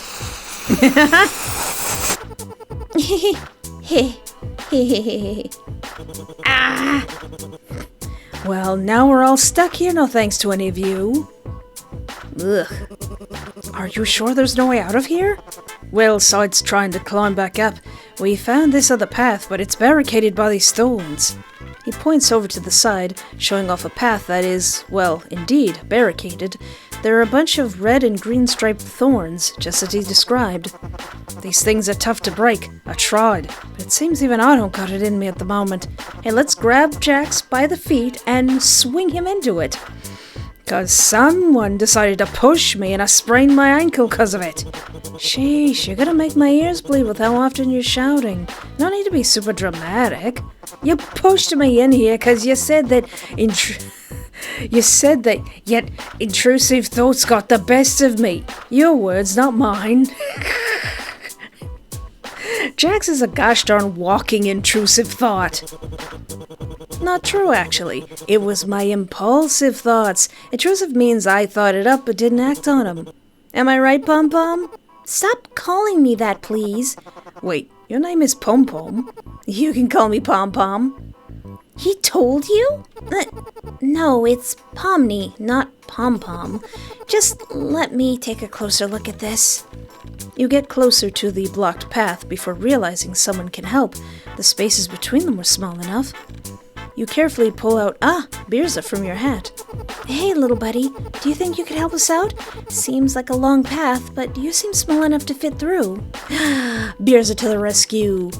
You hold Birza up to the candy canes, expecting him to slip through as you requested. However, he has other plans. He starts to chew away at one of the thorns, making it weak enough for him to bite it off. Oh, well, then that isn't what you were expecting him to do, but it works. Guys, I think I solved our problem. Hey guys, I solved the problem. Well, more like Birza did. Way to go, Birza! Good job on you, little mate. Now we better hurry. Aw, Birza best baby boy.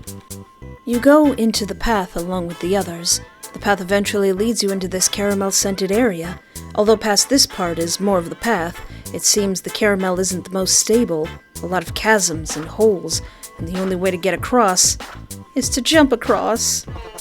These pillars look thick enough to hold us so we can jump across, but one wrong move and it's nothing but spikes below. Why would this exist? Why would they build this? I'll go first. Are you sure? But your leg. I suppose you're right. I can stand, but not for long. Oh, what if we jump one at a time, in a line, so that we can all help each other to the other side? Those pillars seem like it could hold enough for one person, after all. That's, oddly, a good plan, Kinger. Say, that ain't too bad of an idea. You and I can go first. If I stumble, your floating hands can help. Gummigoo jumps to the first pillar, wobbling a little, but otherwise making it. Kinger follows behind, somehow, jumping behind him one by one. It doesn't take long for both of them to end up making it to the end of the caramel area and on the other side. Oh, thank goodness this way ain't barricaded. We're gonna check and see if this side is safe or not. Okay, we'll be over there soon. Ladies first. Since when were you some sort of gentleman? What? Can't I be nice to a friend? Oh, ha, very funny. Do you really believe we could ever be friends? Oh, my poor heart, Pom Pom. How cruel of you. I wasn't going to do anything to you until that. Are you gonna push me now? Did I say anything about pushing you? Anywho, are you gonna go first or what? Okay. You reluctantly jump first, and Jax follows. You jump again. Jax is right behind you. I would not trust this dude to sit the right way on a toilet. As you cross, you have this horrible feeling that the purple rabbit is going to do something. You turn around here and there, just to make sure he isn't planning anything behind your back. Literally. All Jax does is stare at you with a smile. Okay, Sans Undertale. Come on, keep going, Short Stack. You don't want the others to keep on waiting for us now, do we? Yeah, we're almost there. Just 2 pillars away. When you jump to the second to last pillar, your foot gets stuck for a moment before you slip and lose your balance. Ah, crap! Jax? Jax, you've got the chance to do something really cool right now. Jax quickly grabs your hand before you fall completely. Gotcha! Almost didn't make it, huh? Yeah, right. Can you pull me up now? Jax? Jax? Yeah, you can pull me up now. Jax, be cool, Jax. For once in your stupid rabbit life, be cool. Smiley face. He does pull you back up. Both you and Jax end up at the end. Really? All right. Phew. Thanks, Jax. For a second I thought you were gonna let me go or push me. I should say, yeah, that would be predictable. You don't want to be predictable, do you, Jax? You don't want to be cliché, do you? Actually, he probably does. Oh, yeah. Thanks for reminding me. Jax pushes you.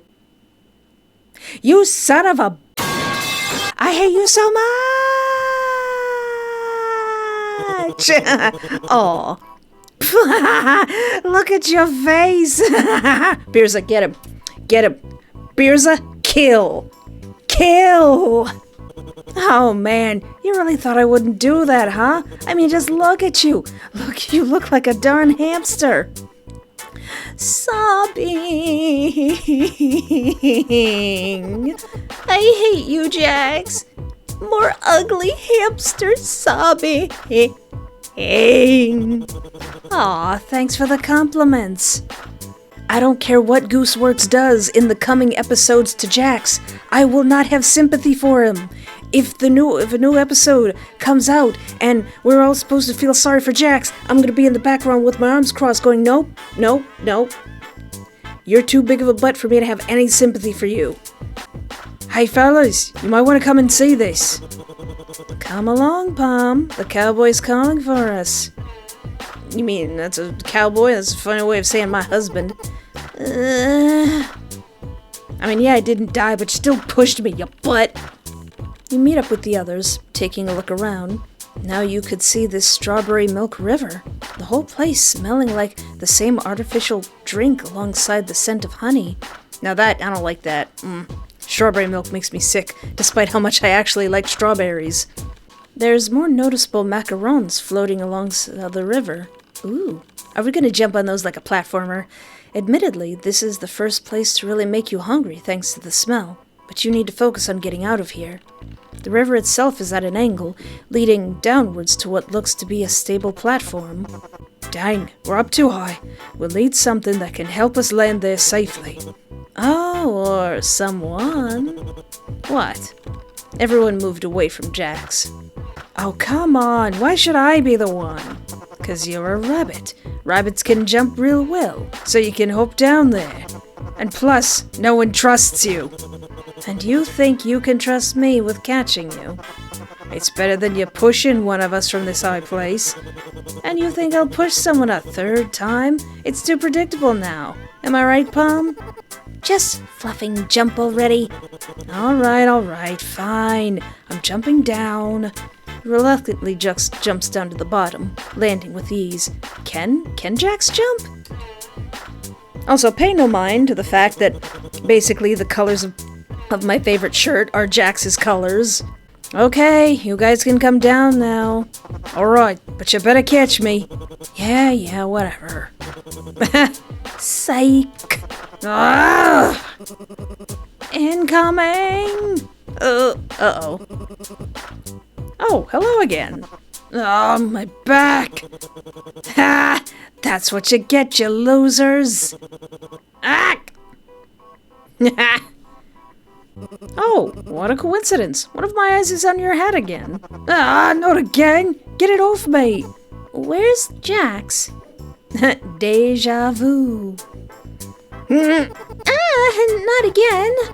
Jax, I am so sorry. I don't know why I keep falling on your face. I'm sorry. It was an accident, I swear.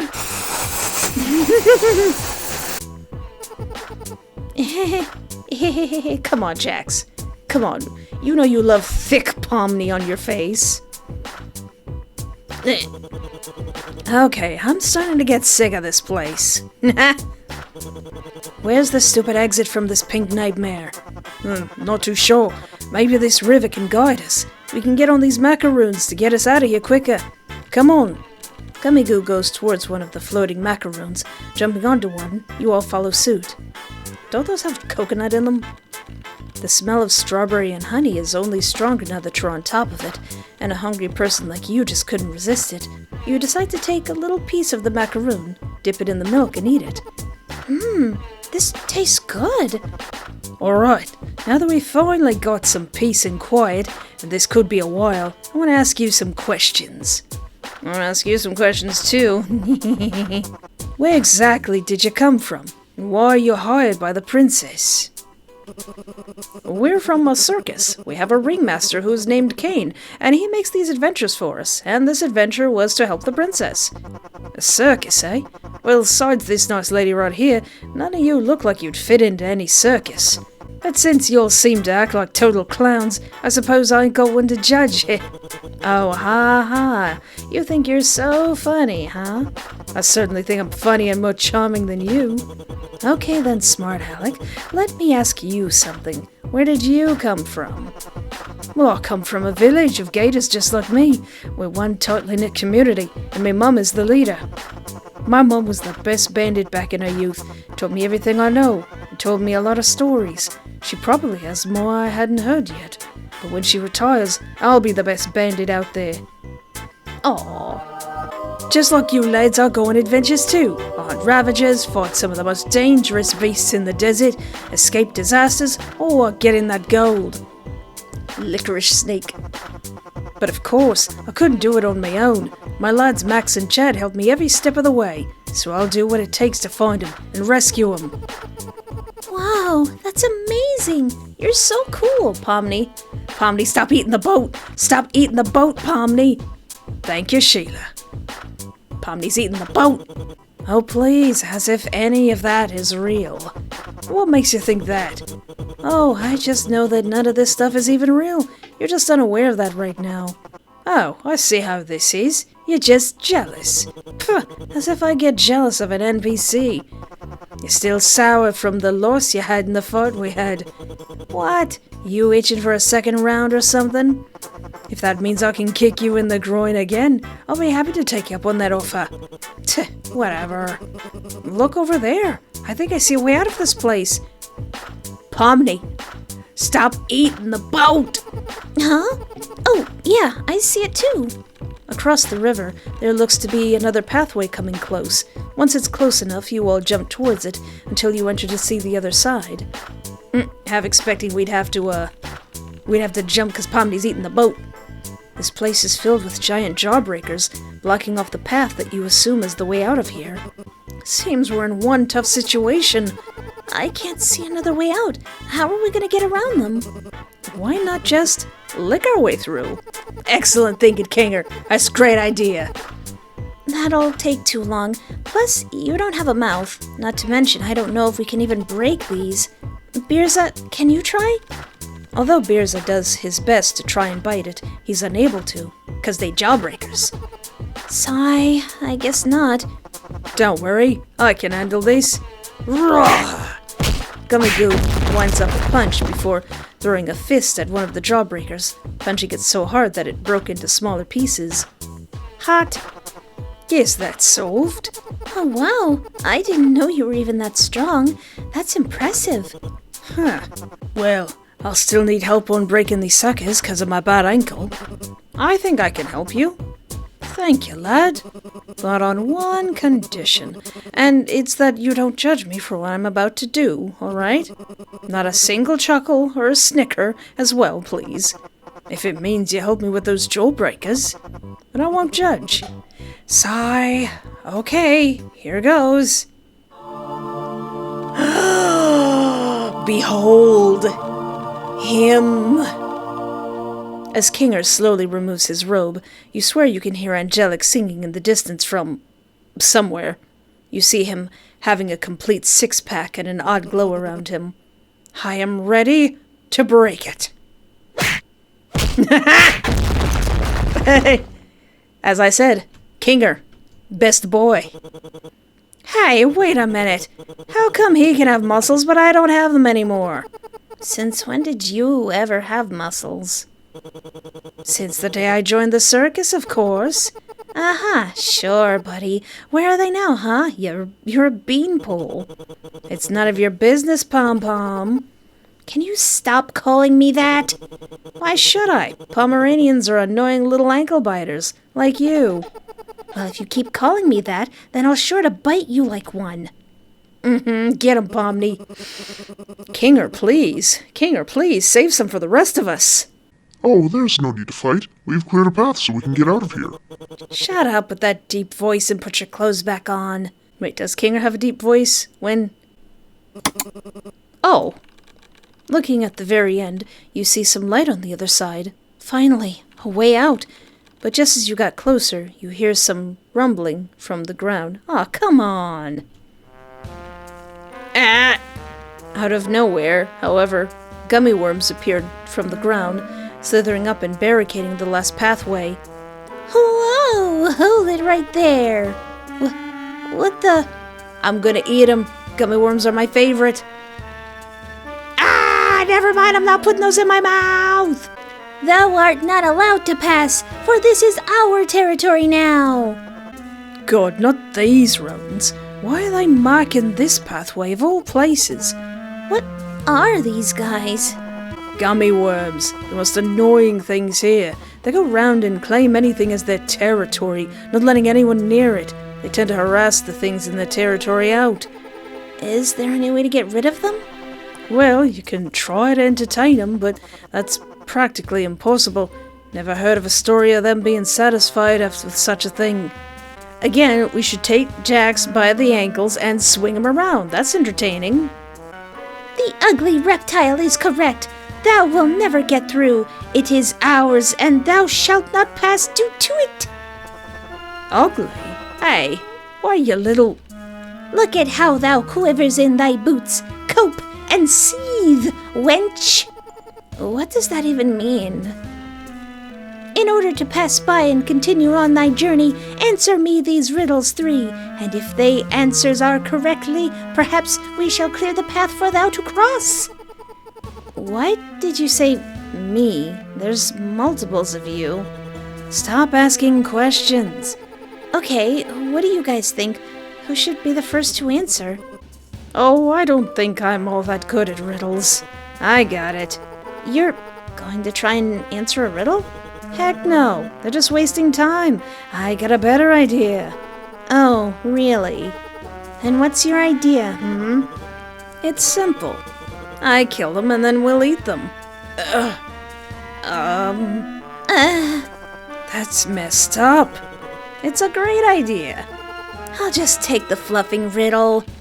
You walk over to the gummy worms, who are snickering to themselves, one of them looking over you as you got close. Thou ready to take the riddle? Yeah, I'm ready. Big, but small. Wide, but stout. Frail, yet dense. Grown like a tree, but blends with bushes and shrub. And to many pathetic. What am I?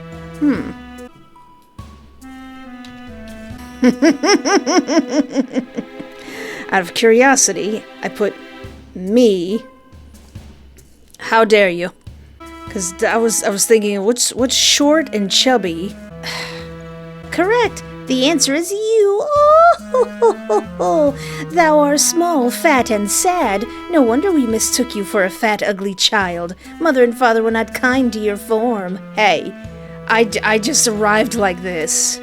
Thou art smarter than we presumed. For a moment we thought there was too much lard in your brain to think. I'm sorry, Pomni. I will eat them for you. I will slurp them up for you. Jax. Fluffing kill them. Wait, what? Yeah, for this one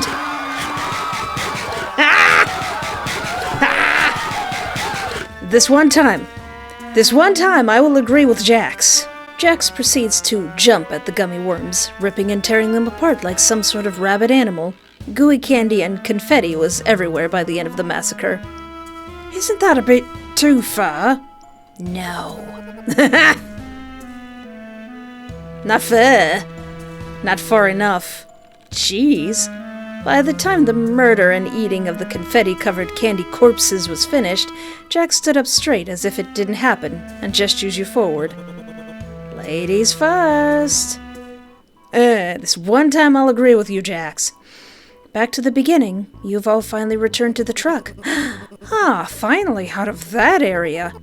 I want this adventure to be over already. If you want it to be over, then we gotta find the others. Got any ideas on where they are? Sorry, I have no idea. Besides, the entrance to this cave and that pit area is so dark. Well then, if that's the case, we can just use the truck lights to see if it goes anywhere. Okay, someone then needs to drive the car. You can't due to your ankle, and Kinger, can you drive? I don't know who I would trust less. Oh, I know how to drive. I can only do it when my eyes are closed, though. Okay, so Kinger is not going to drive, which means, yes? You'll drive. Heck yeah. Wait just a minute. Jack runs towards the truck, opening the door to the driver's seat before honking the steering wheel. It lets out a very sad yet goofy noise. We have a problem. And that would be? The truck's horn. Okay, and? I don't want to drive it. Are you kidding me? Why? Did you hear that horn? It sounds completely stupid. Then don't honk the horn. But how can I not honk the horn while driving through a dark abyss, huh? Why can't you drive it? Well, that's because...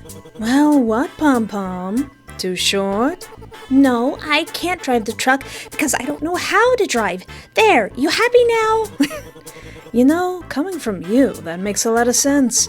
Oh, I see how it is. How does it make sense, huh? How does it make sense that I don't know how to drive? I don't know. Maybe it's because... you're fat. I'm going to eat you the way you ate those gummy worms. And, I don't know what I'm gonna do after that. You're short, and you look like a kid. Maybe those gummy worms had a point, you know? Or maybe you just suck in general, but that's all the insults I got.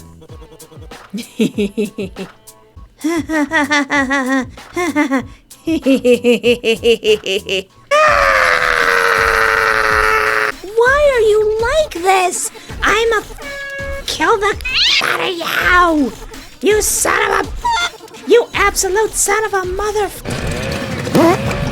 Good gravy, Pomni. Put him down. Let the fella go. Absolutely not. I am sick of this adventure. I am sick of his... And I'm just sick of everything at this point. Channeling a bit of Pomni's anger here. I like this AU. Jax gets strangled a lot.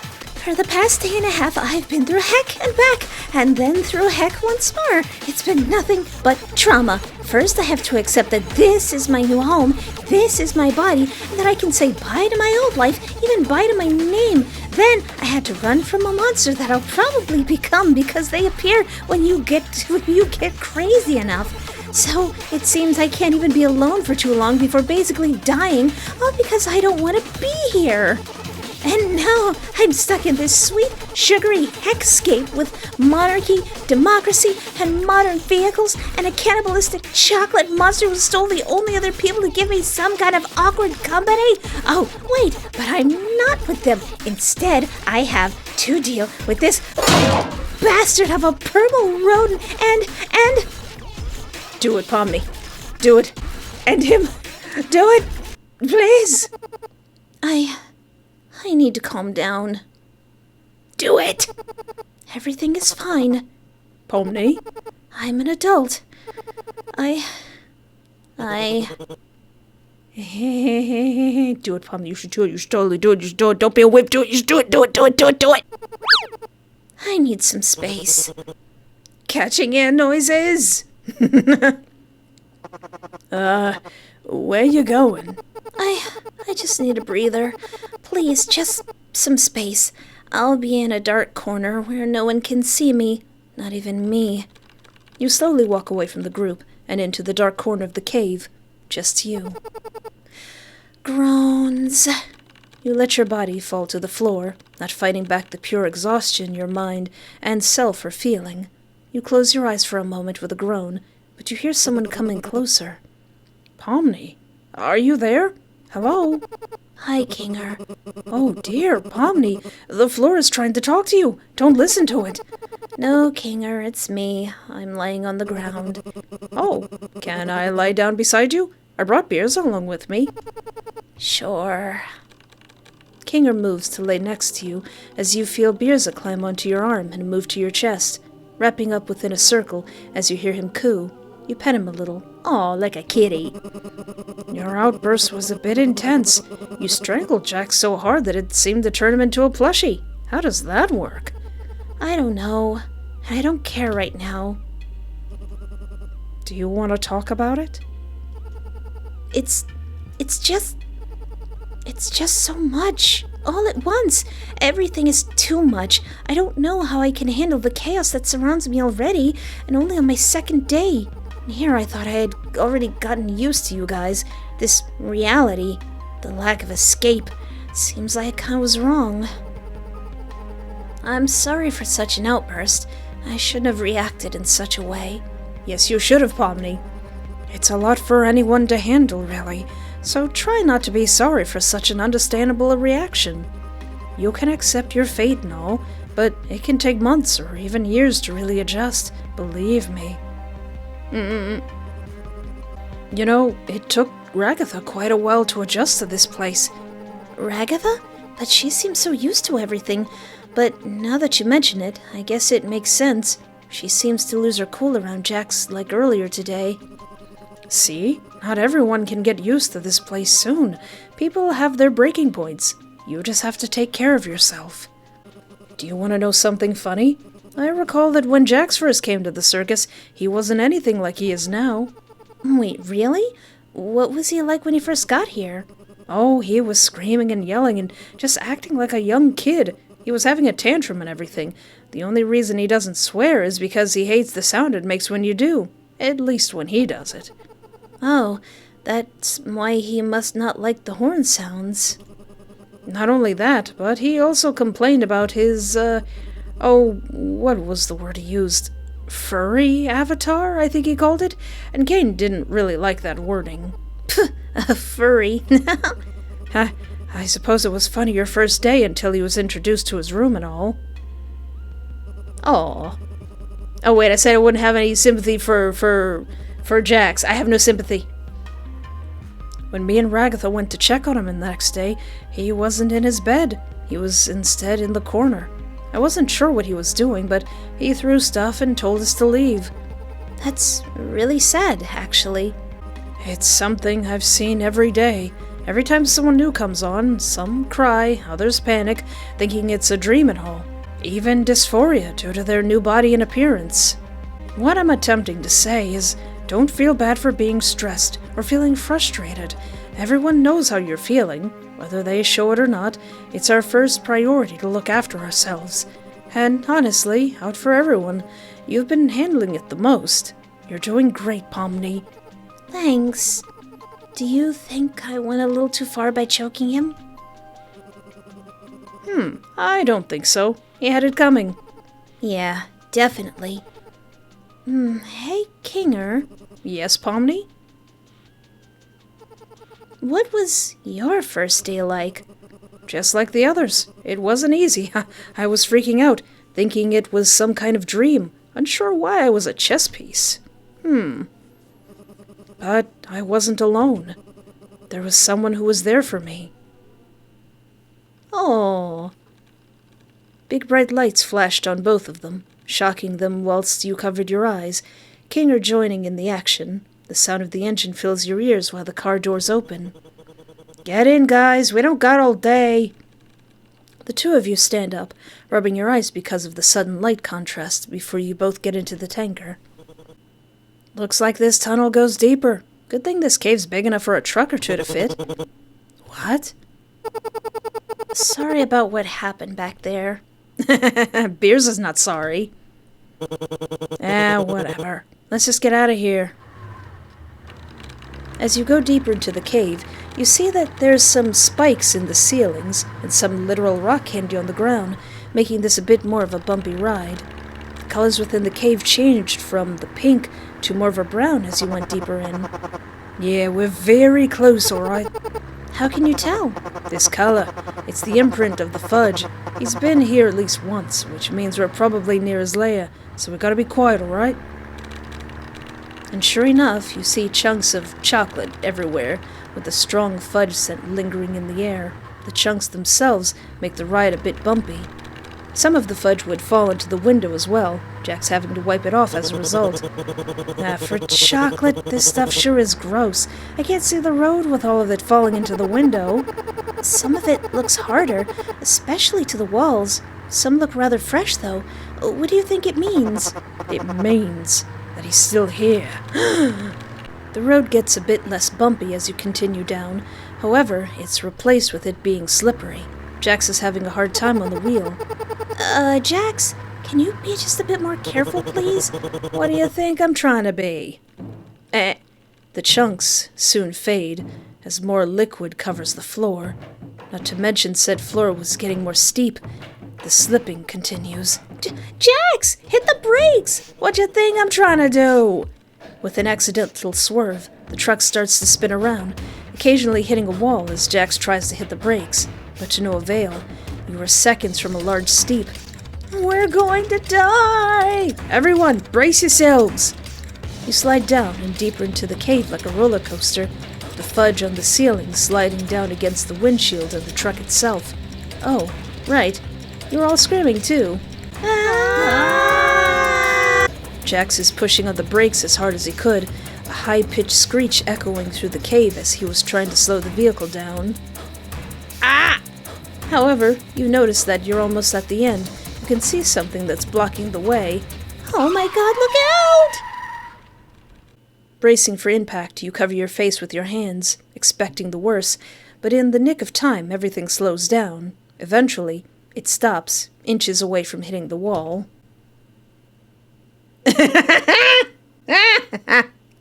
Well, that was quite the roller coaster, huh? Hey, at least they thought about safety. All of you get out of the tanker. You stumble down while you feel like you want to cry. Or puke. You still don't know, but that feeling went away as you got distracted by some lights. Glowing rocks, to be exact, alongside the chocolate on the walls being fresher than ever. And even... Our truck! The truck that the princess had given you was here, and still intact, but when you got closer, you noticed that the doors were wide open. Nervously, you go up and look inside. Ragatha? Gangle? Hello? Is anyone there? It is very empty, aside from all the chocolate staining the inside, and is very worrying. You go into the back of the truck where the weapons are. Maybe there was some kind of good sign back there. You didn't have many other choices. Come on, there has to be something back here. Aha, the notes! Those hologram notes. Maybe these could help. You grab them and go outside to meet the others. Did you see any of the others? Or at least any sign on where they could have gone? No, sorry. Nothing but fudge in there. So that means they were captured. Oh, rats. What are you holding? Notes that were made by the princess. She wrote some stuff down that could help us. Maybe it has stuff on the fudge as well. Well, what does it say? Now, you must be careful in such a place like this. There are plenty of dangers aside from the bandits that you may have to defeat while along with your journey. Big or small, these are here to help. Here is a specific list of what you can find along the trail. Gummy licorice snake? What's up with that licorice snake? A large and dangerous reptile that is most known for hunting livestock such as s'mores cows, jelly bean chickens, and mallow lambs. Those all sound delicious. They are large but stealthy hunters. They slither underground and only pop up when they're going for the kill. Oh, great, they're underground worms. Lovely, lovely. If you need to defeat one of these creatures, it's best to take the tooth out. It can't eat if it cannot kill, after all. But this is more of a last resort. It's best to scare it away and make sure to not give it a chance to think it's safe. But if you see any licorice, run away as soon as you can. I fought one of them right near my village.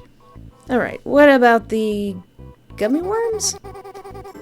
It can climb anything from treasure to gardens to just about anything you can think of if you just happen to misplace it. They seem to enjoy making the average suffer. They're quite dangerous, trying to make a fool out of you with a variety of games and activities with false promises of giving it back to you. Due to them coming in usually larger groups, it's best to try to keep your belongings to yourself and to stay away from areas where can are known to be.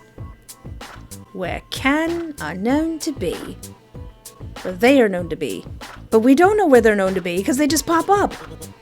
Or you can just eat them. Alright, what's about this fudge? What's about this fudge? But there is one weakness, something that I feel is needed. It seems the same medicine used for our kingdom, maple syrup, burns the skin of the fudge. I suspect dousing the whole beast with it shall rid our world of the beast once and for all. The only reason I didn't seem to do this already was, well, God forbid me from doing so. I'm not sure why. Hey guys, I found something kinda cool. Kinger points over to a small hole that seemed to have a light source. Before you could say anything, he wandered into the smaller part. You and the rest follow him. The walls are covered in a mixture of caramel and macaroons, similar to the ones you saw earlier. Glistening crystal candies are embedded into the ceiling, and underneath, a big pond of maple syrup, the color different due to the colors above. It was a beautiful sight. Ooh. Holy cow! That's a lot of maple syrup! No kidding! This is more than enough to help out with the whole village! Oh, the lads would be overjoyed to see this! Where does this lead to? You point to a tunnel that's a bit high off the ground. Oh, we're down there and it's up there? Not too sure. Wouldn't hurt to check. Although, we didn't check the tunnel where the truck is either. Alright then, me and Jax will go to the truck while you and Kinga go to the other one you saw. Sounds good? Fine. Sounds good to me. We'll meet you guys back here. Wait, who's paired up with Jax? You and Kinger walk towards the little tunnel you saw. It's all empty and quiet, something you both enjoy due to the amount of chaos that's been in today, but also you're creeped out by. Nothing more than the sound of you and Kinger moving along the fudge floor. That was until you heard something. Voices talking in the distance. Sounds familiar, but not in the good way. You slowly make your way towards it, seeing a small light and hearing a very familiar voice. Once you can see the other side, you go through it just a little to see. Is it the thing? It's the thing! Oh, those delicious townsfolk! It brings me such memories hearing their screams of pain. I especially adored when the children would scream for their parents while they watched them get devoured. Please, Zooble, please. Why would you want the children to see the parents get eaten? That's absolutely horrible. Because I love making orphans. I don't think I like chocolate anymore. Excuse me? How dare you? Eek! Well, that's dark. You still can't believe Kane would even make an NPC like this. So swearing wasn't allowed, but making kids into orphans was? Oh wait, Jax and Gummy Goose seem to be signaling to come back, ignoring the questionable ethics. Since there's more important matters at hand, you go back to the others at the pond.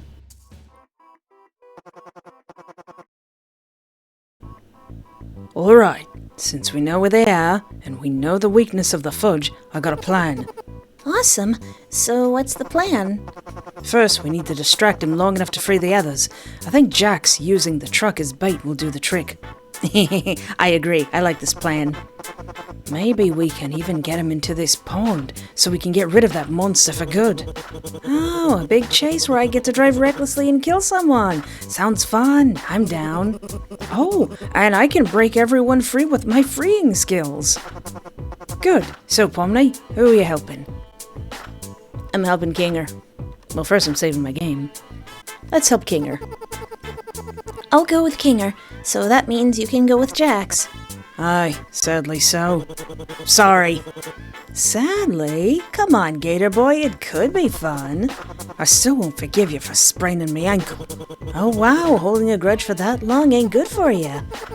Wait, before you go, please take Beerza with you. He can make sure you're safe. Isn't that right, buddy? Happy Beerza noises! If you're sure you'll be safe with us, I'll make sure the fudge doesn't touch a leg on his body. Oh, I wasn't talking about the fudge. I was talking about him. Tee-hee. Oh, they're tee-heeing. Once I find the rest of your friends, I will lock them up, eat them all in front of you, and then eat you myself before I take the key. A perfect plan. Oh no, please don't eat us. Not the boss, not these fellas, not anyone. Wait a minute, we're not made of candy. Why do you still want to eat us? Easy, that rabbit claimed your hair is licorice, so clearly you were lying to me. Oh gosh darn it, Jax! What is that noise? The fudge turned around to see where those goofy horn noises were coming from. Oh, there you are, rabbit. You want the key? Then come and get it. Jax kicks it into high gear as the fudge lunges at him, getting the monster to follow him into the other tunnel. You and Kinger quickly run towards the others while they're locked in some kind of candy cane cage. I will lick these bars into oblivion. Pomni, you're here! Oh, thank goodness you're all okay. Yeah, we're all right. I knew you'd save us. We were just crying about how we were all stuck here forever and never coming back to the circus like 5 minutes ago. Thank you so much for being here. Wow, I really want to leave, please. We're here to rescue you guys. Where's the boss? He's with Jax, distracting Fudge. Don't worry, it'll all be fine. Crap, I can't seem to break these. Have you guys tried to break yourselves out of this? I tried licking it, but it didn't work. Don't worry, Pomni. Oh dear. I've got this. Anything to help my friends. Does his voice get really deep when his muscles are all out? I don't remember. Gango's like, it is time to draw. Must paint. And Ragla's like, no, not yet, not yet, not yet. Stand back. Kinger punches through the candy cane cage with ease before everyone just walks out. Guess when the princess mentioned brave knights, she really meant you guys. Ah, freedom. Thank you both. Don't thank us yet. We found this big maple syrup pond, and it can help all of us.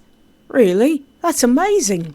Speak of the devil, the other truck returns to the group, covered in scratches, but otherwise all right. Jax comes out all confident and happy, but then there's Gummy Goo. My precious! Vomit noises! I ain't ever trusting you behind the wheel. Ever again. Boss! Max! Chad! We were so worried about you. We thought you were a goner. Hey, Pomni. Yes, Gummy Goo? I know we're supposed to be enemies and all, but after all this, helping my friends and giving us maple syrup to help my village, I wanted to say thank you for everything, miss. It's nothing, really. Aww. I'm just happy that everyone is safe and sound. Pomni? What?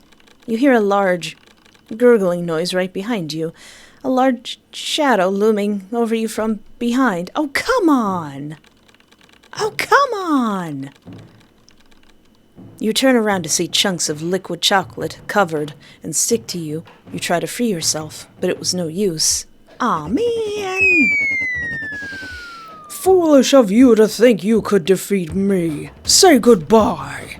He leans in closer and opens his now disfigured mouth, the chocolate covering you, making it difficult to escape. Panic, fear, and adrenaline fill your digitized nerves as you claw at the sludge that surrounds you. It's no use. You fear that it's the end. Ew. But you think you can't die. Even with that, you might die here. Yeah, what would even happen? I gotcha! Despite the injury, Gummigoo runs up to save you, holding onto you and pulling. Within seconds, the others get behind him to give him the strength he needed. Hang on! I don't know how much my body can stretch any longer! My arms are too small for this. Keep pulling, everyone. King could probably do this himself. The fudge only laughs, the damage practically meaning nothing as he slowly attempts to consume you. You can feel Gummigoo's grip slipping. Hold on, husband! Making you only panic more. The only thing that can save you now is some sort of... out of nowhere. Before the word miracle could even form in your head, the truck suddenly slams and crashes right into the fudge, causing the tanker to explode as a result. You notice inside, while this was all happening, that Birza is behind the wheel. Oh, no! This cannot be!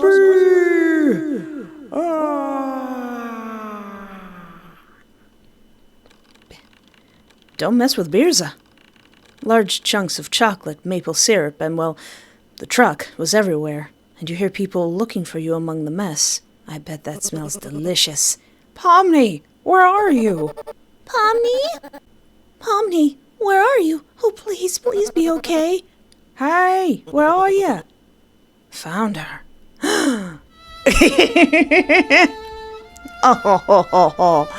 Oh. I feel sticky. Oh yeah, I guess that would be really sticky. Look at you. You're like a wet cat. Oh my goodness, is that a centipede? Get it away! It's all right, Birza saved our lives. The sun looks to be slowly setting. You take a moment of peace to look at it. It is absolutely breathtaking. Kinger is making sure the tank in your truck is full of the syrup you had found. I'm so sorry about your truck. Hey, there's a bright side. We now know we can get syrup anytime we need it. But without the truck, our tanks will be coming home empty. Our village is going to be sad and still sick. It'll take a while to even find another tanker. Oh dear. If only there was a way to just talk for once. If only words could cause miracles to happen. Can we leave now? I'll happily ditch these guys if that means I don't gotta see so much pink anymore. Jax, no, we're not just going to leave them here. That's rude. No, that's what Jax would do. Yes, Mom, whatever, Mom. Fine, whatever you say, Mom. Do not call me that, you... Wait, hold on. What was that you said? Do not call me Mom? You sure act like one, though. Oh my God, stop. No, before that. If only words could cause miracles to happen? I have a plan. The gates open. The citizens cheer in excitement and joy as you return to the kingdom with the syrup you were assigned to get. The princess was in the center. It seems you've all returned. Everyone comes out of the truck, the cheering continuing to echo through the palace. Wow, you sure forgot how loud they are. Thanks to you brave knights, our kingdom will once again thrive. I'm sure it was no easy... I know, right? That was my reaction too, Princess. That was just like a gasp. Oh, my swells! The bandits are here! The crowd starts to panic as they see the gummy gators leave the truck as well. Wait, hold on. Princess, you have to listen to us when we say they're not a threat. Not a threat? How can you be so sure? They stole our syrup. We have a good explanation, or should I say that she has a good explanation. You lightly push Ragatha closer to the princess before taking a step back. You're on your own. You're an adult. You can handle it. So, Lou. Yes? The reason why they're not a threat is because their truck was used to defeat the fudge, and now they don't have that tanker anymore. It can't be. You managed to defeat the fudge? Yes. Not only that, we learned that the reason why they even stole it was to help their village. A village? Oh dear. I had no idea. Our people are very sick. We don't have any medicine. What? But when we asked you for some help, you declined. When we fought the fudge, we found a large pond of syrup. It could help you both, but they don't have a tanker to bring it to their village anymore. I see. When you first came to my kingdom, I thought you were asking for the syrup for selfish purposes. I had no idea you only wanted it because it would help your home. So as a deepest apology for how I've misplaced my judgment, I shall give you a new tanker for you to use to help your people. Really? But of course, it's the least I could offer since you've defeated the canyon's greatest threat. Fudge just casually eating people. And, as to give you my honor, your people are welcome to come to the kingdom. I don't know what to say. Thank you, Johannes. Wish you're welcome to come to my kingdom. It seems your adventure ends here. Farewell, my brave knights. I hope we'll meet again soon. You walk towards the portal with everyone else. However, you stop for a moment. Hey, wait a second. We should ask them if they want to visit us someday. I guess we can ask. If Cain allows it, of course. Why do I have the feeling that in canon, Ragatha would know that Cain wouldn't allow it? Is there any way I can contact them with something like a phone? Are phones even a thing here? Oh, Pomni, I don't know if we can do that. Why not? What's exactly wrong with enjoying the NPCs and wanting to see them more? It's not that it's not allowed, per se. It's just, because the NPCs don't remember. Oh, okay, they're not gonna come with us this time? Good. They're not real. Never were, never will be. Oh.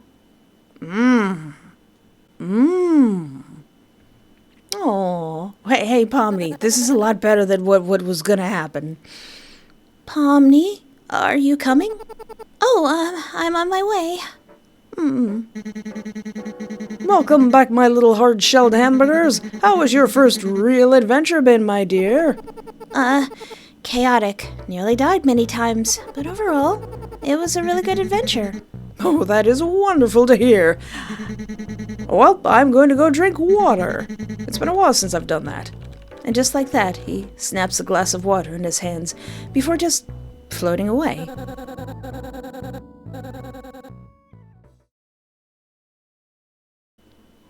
Okay, instead of helping Kinger, like we did before, what if we help Jax? I'll go with Jax, meaning you can go with Kinger to help the others. Are you sure? He can be a slimy guy, I tell you. I've made up my mind.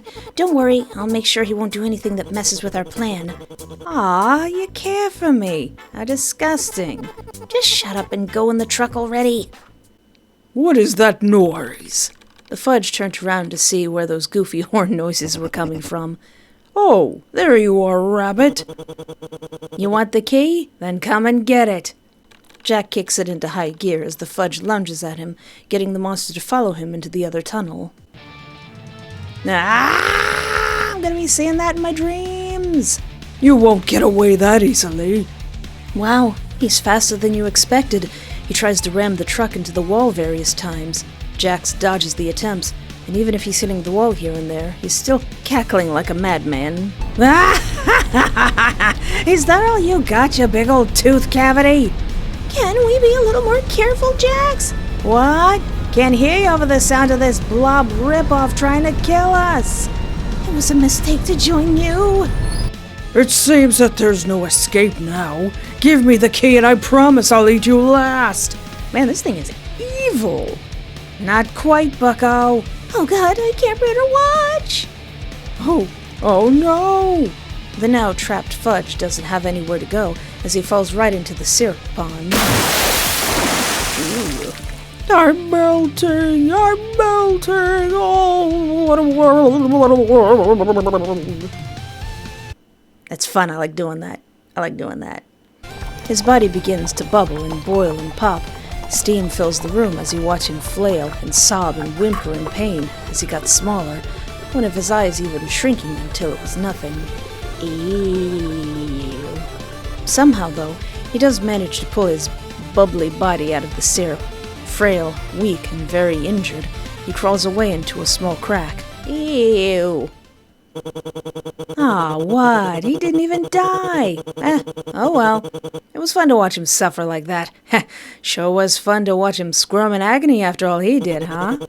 Yeah, you got the same rush I do, Pomni. All around me are familiar. After everything that happened, this is the last thing you want to see. You start sobbing, just wanting to be done with this place. Glad you had a blast too.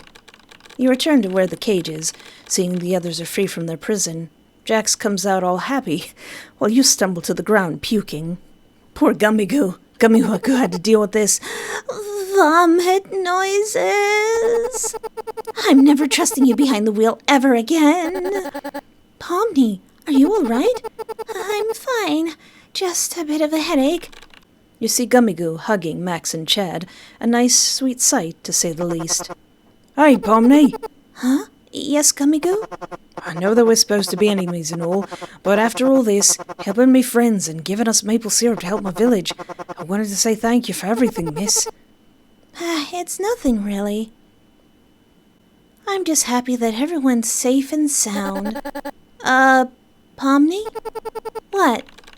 You hear a large gurgling noise right behind you, a large shadow looming over you from behind. Ah!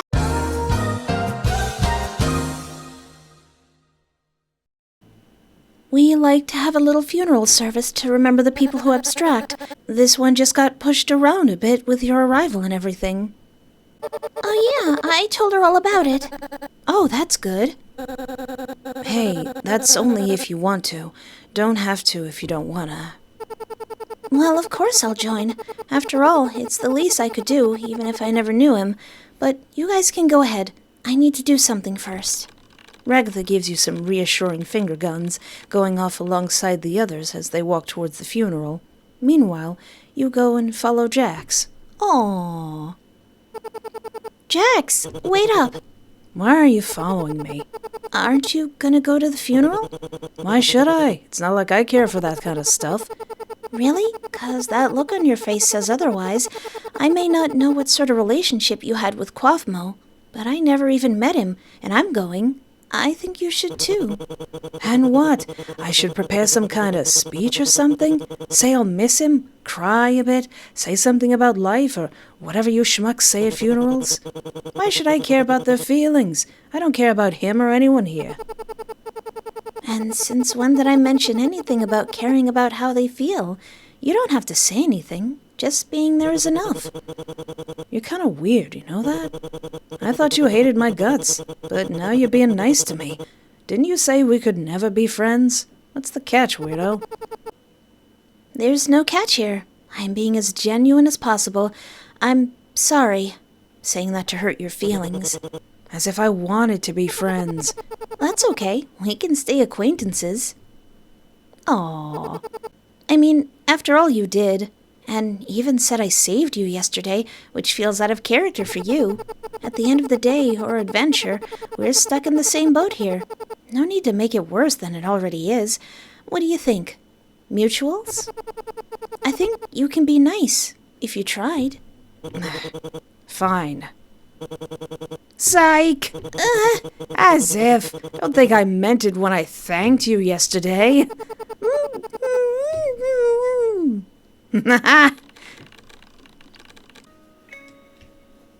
Aww. Oh, and Gingle's fulfilling their dream of drawing Pomni. Aww. He threw her out of a moving truck, mixed feelings, wants to know more. He thinks he should throw her more often.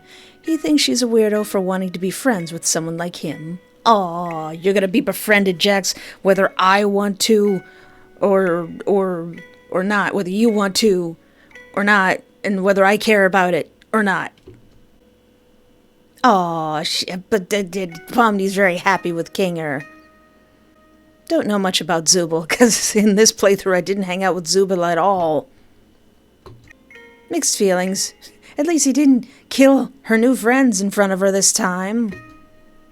Well, that was the Fangame of The Amazing Digital Circus, the Candy Chaos episode. I know it's a lot of work, But I'd be very grateful if the team behind this game continues to make one for the next episode. That'll be interesting. I really, really love the way they designed these characters. Pomni is so cute, and Gummy Goo is... But anyway, thank you so much for hanging out with me. Take care of yourself, have a great night, and remember, there is always hope. And a special shout out to our Parterre YouTube channel member, Eve, Adam's wife. Thank you so much for the support. It's over. I'm free. I never want to see the amazing digital circus until the next glitch episode comes out, but I'm free. This took me like 3 weeks to finish. I'm finally free. I'm free. Can you feel the brand new day? Can you feel the brand new day? It was fun though.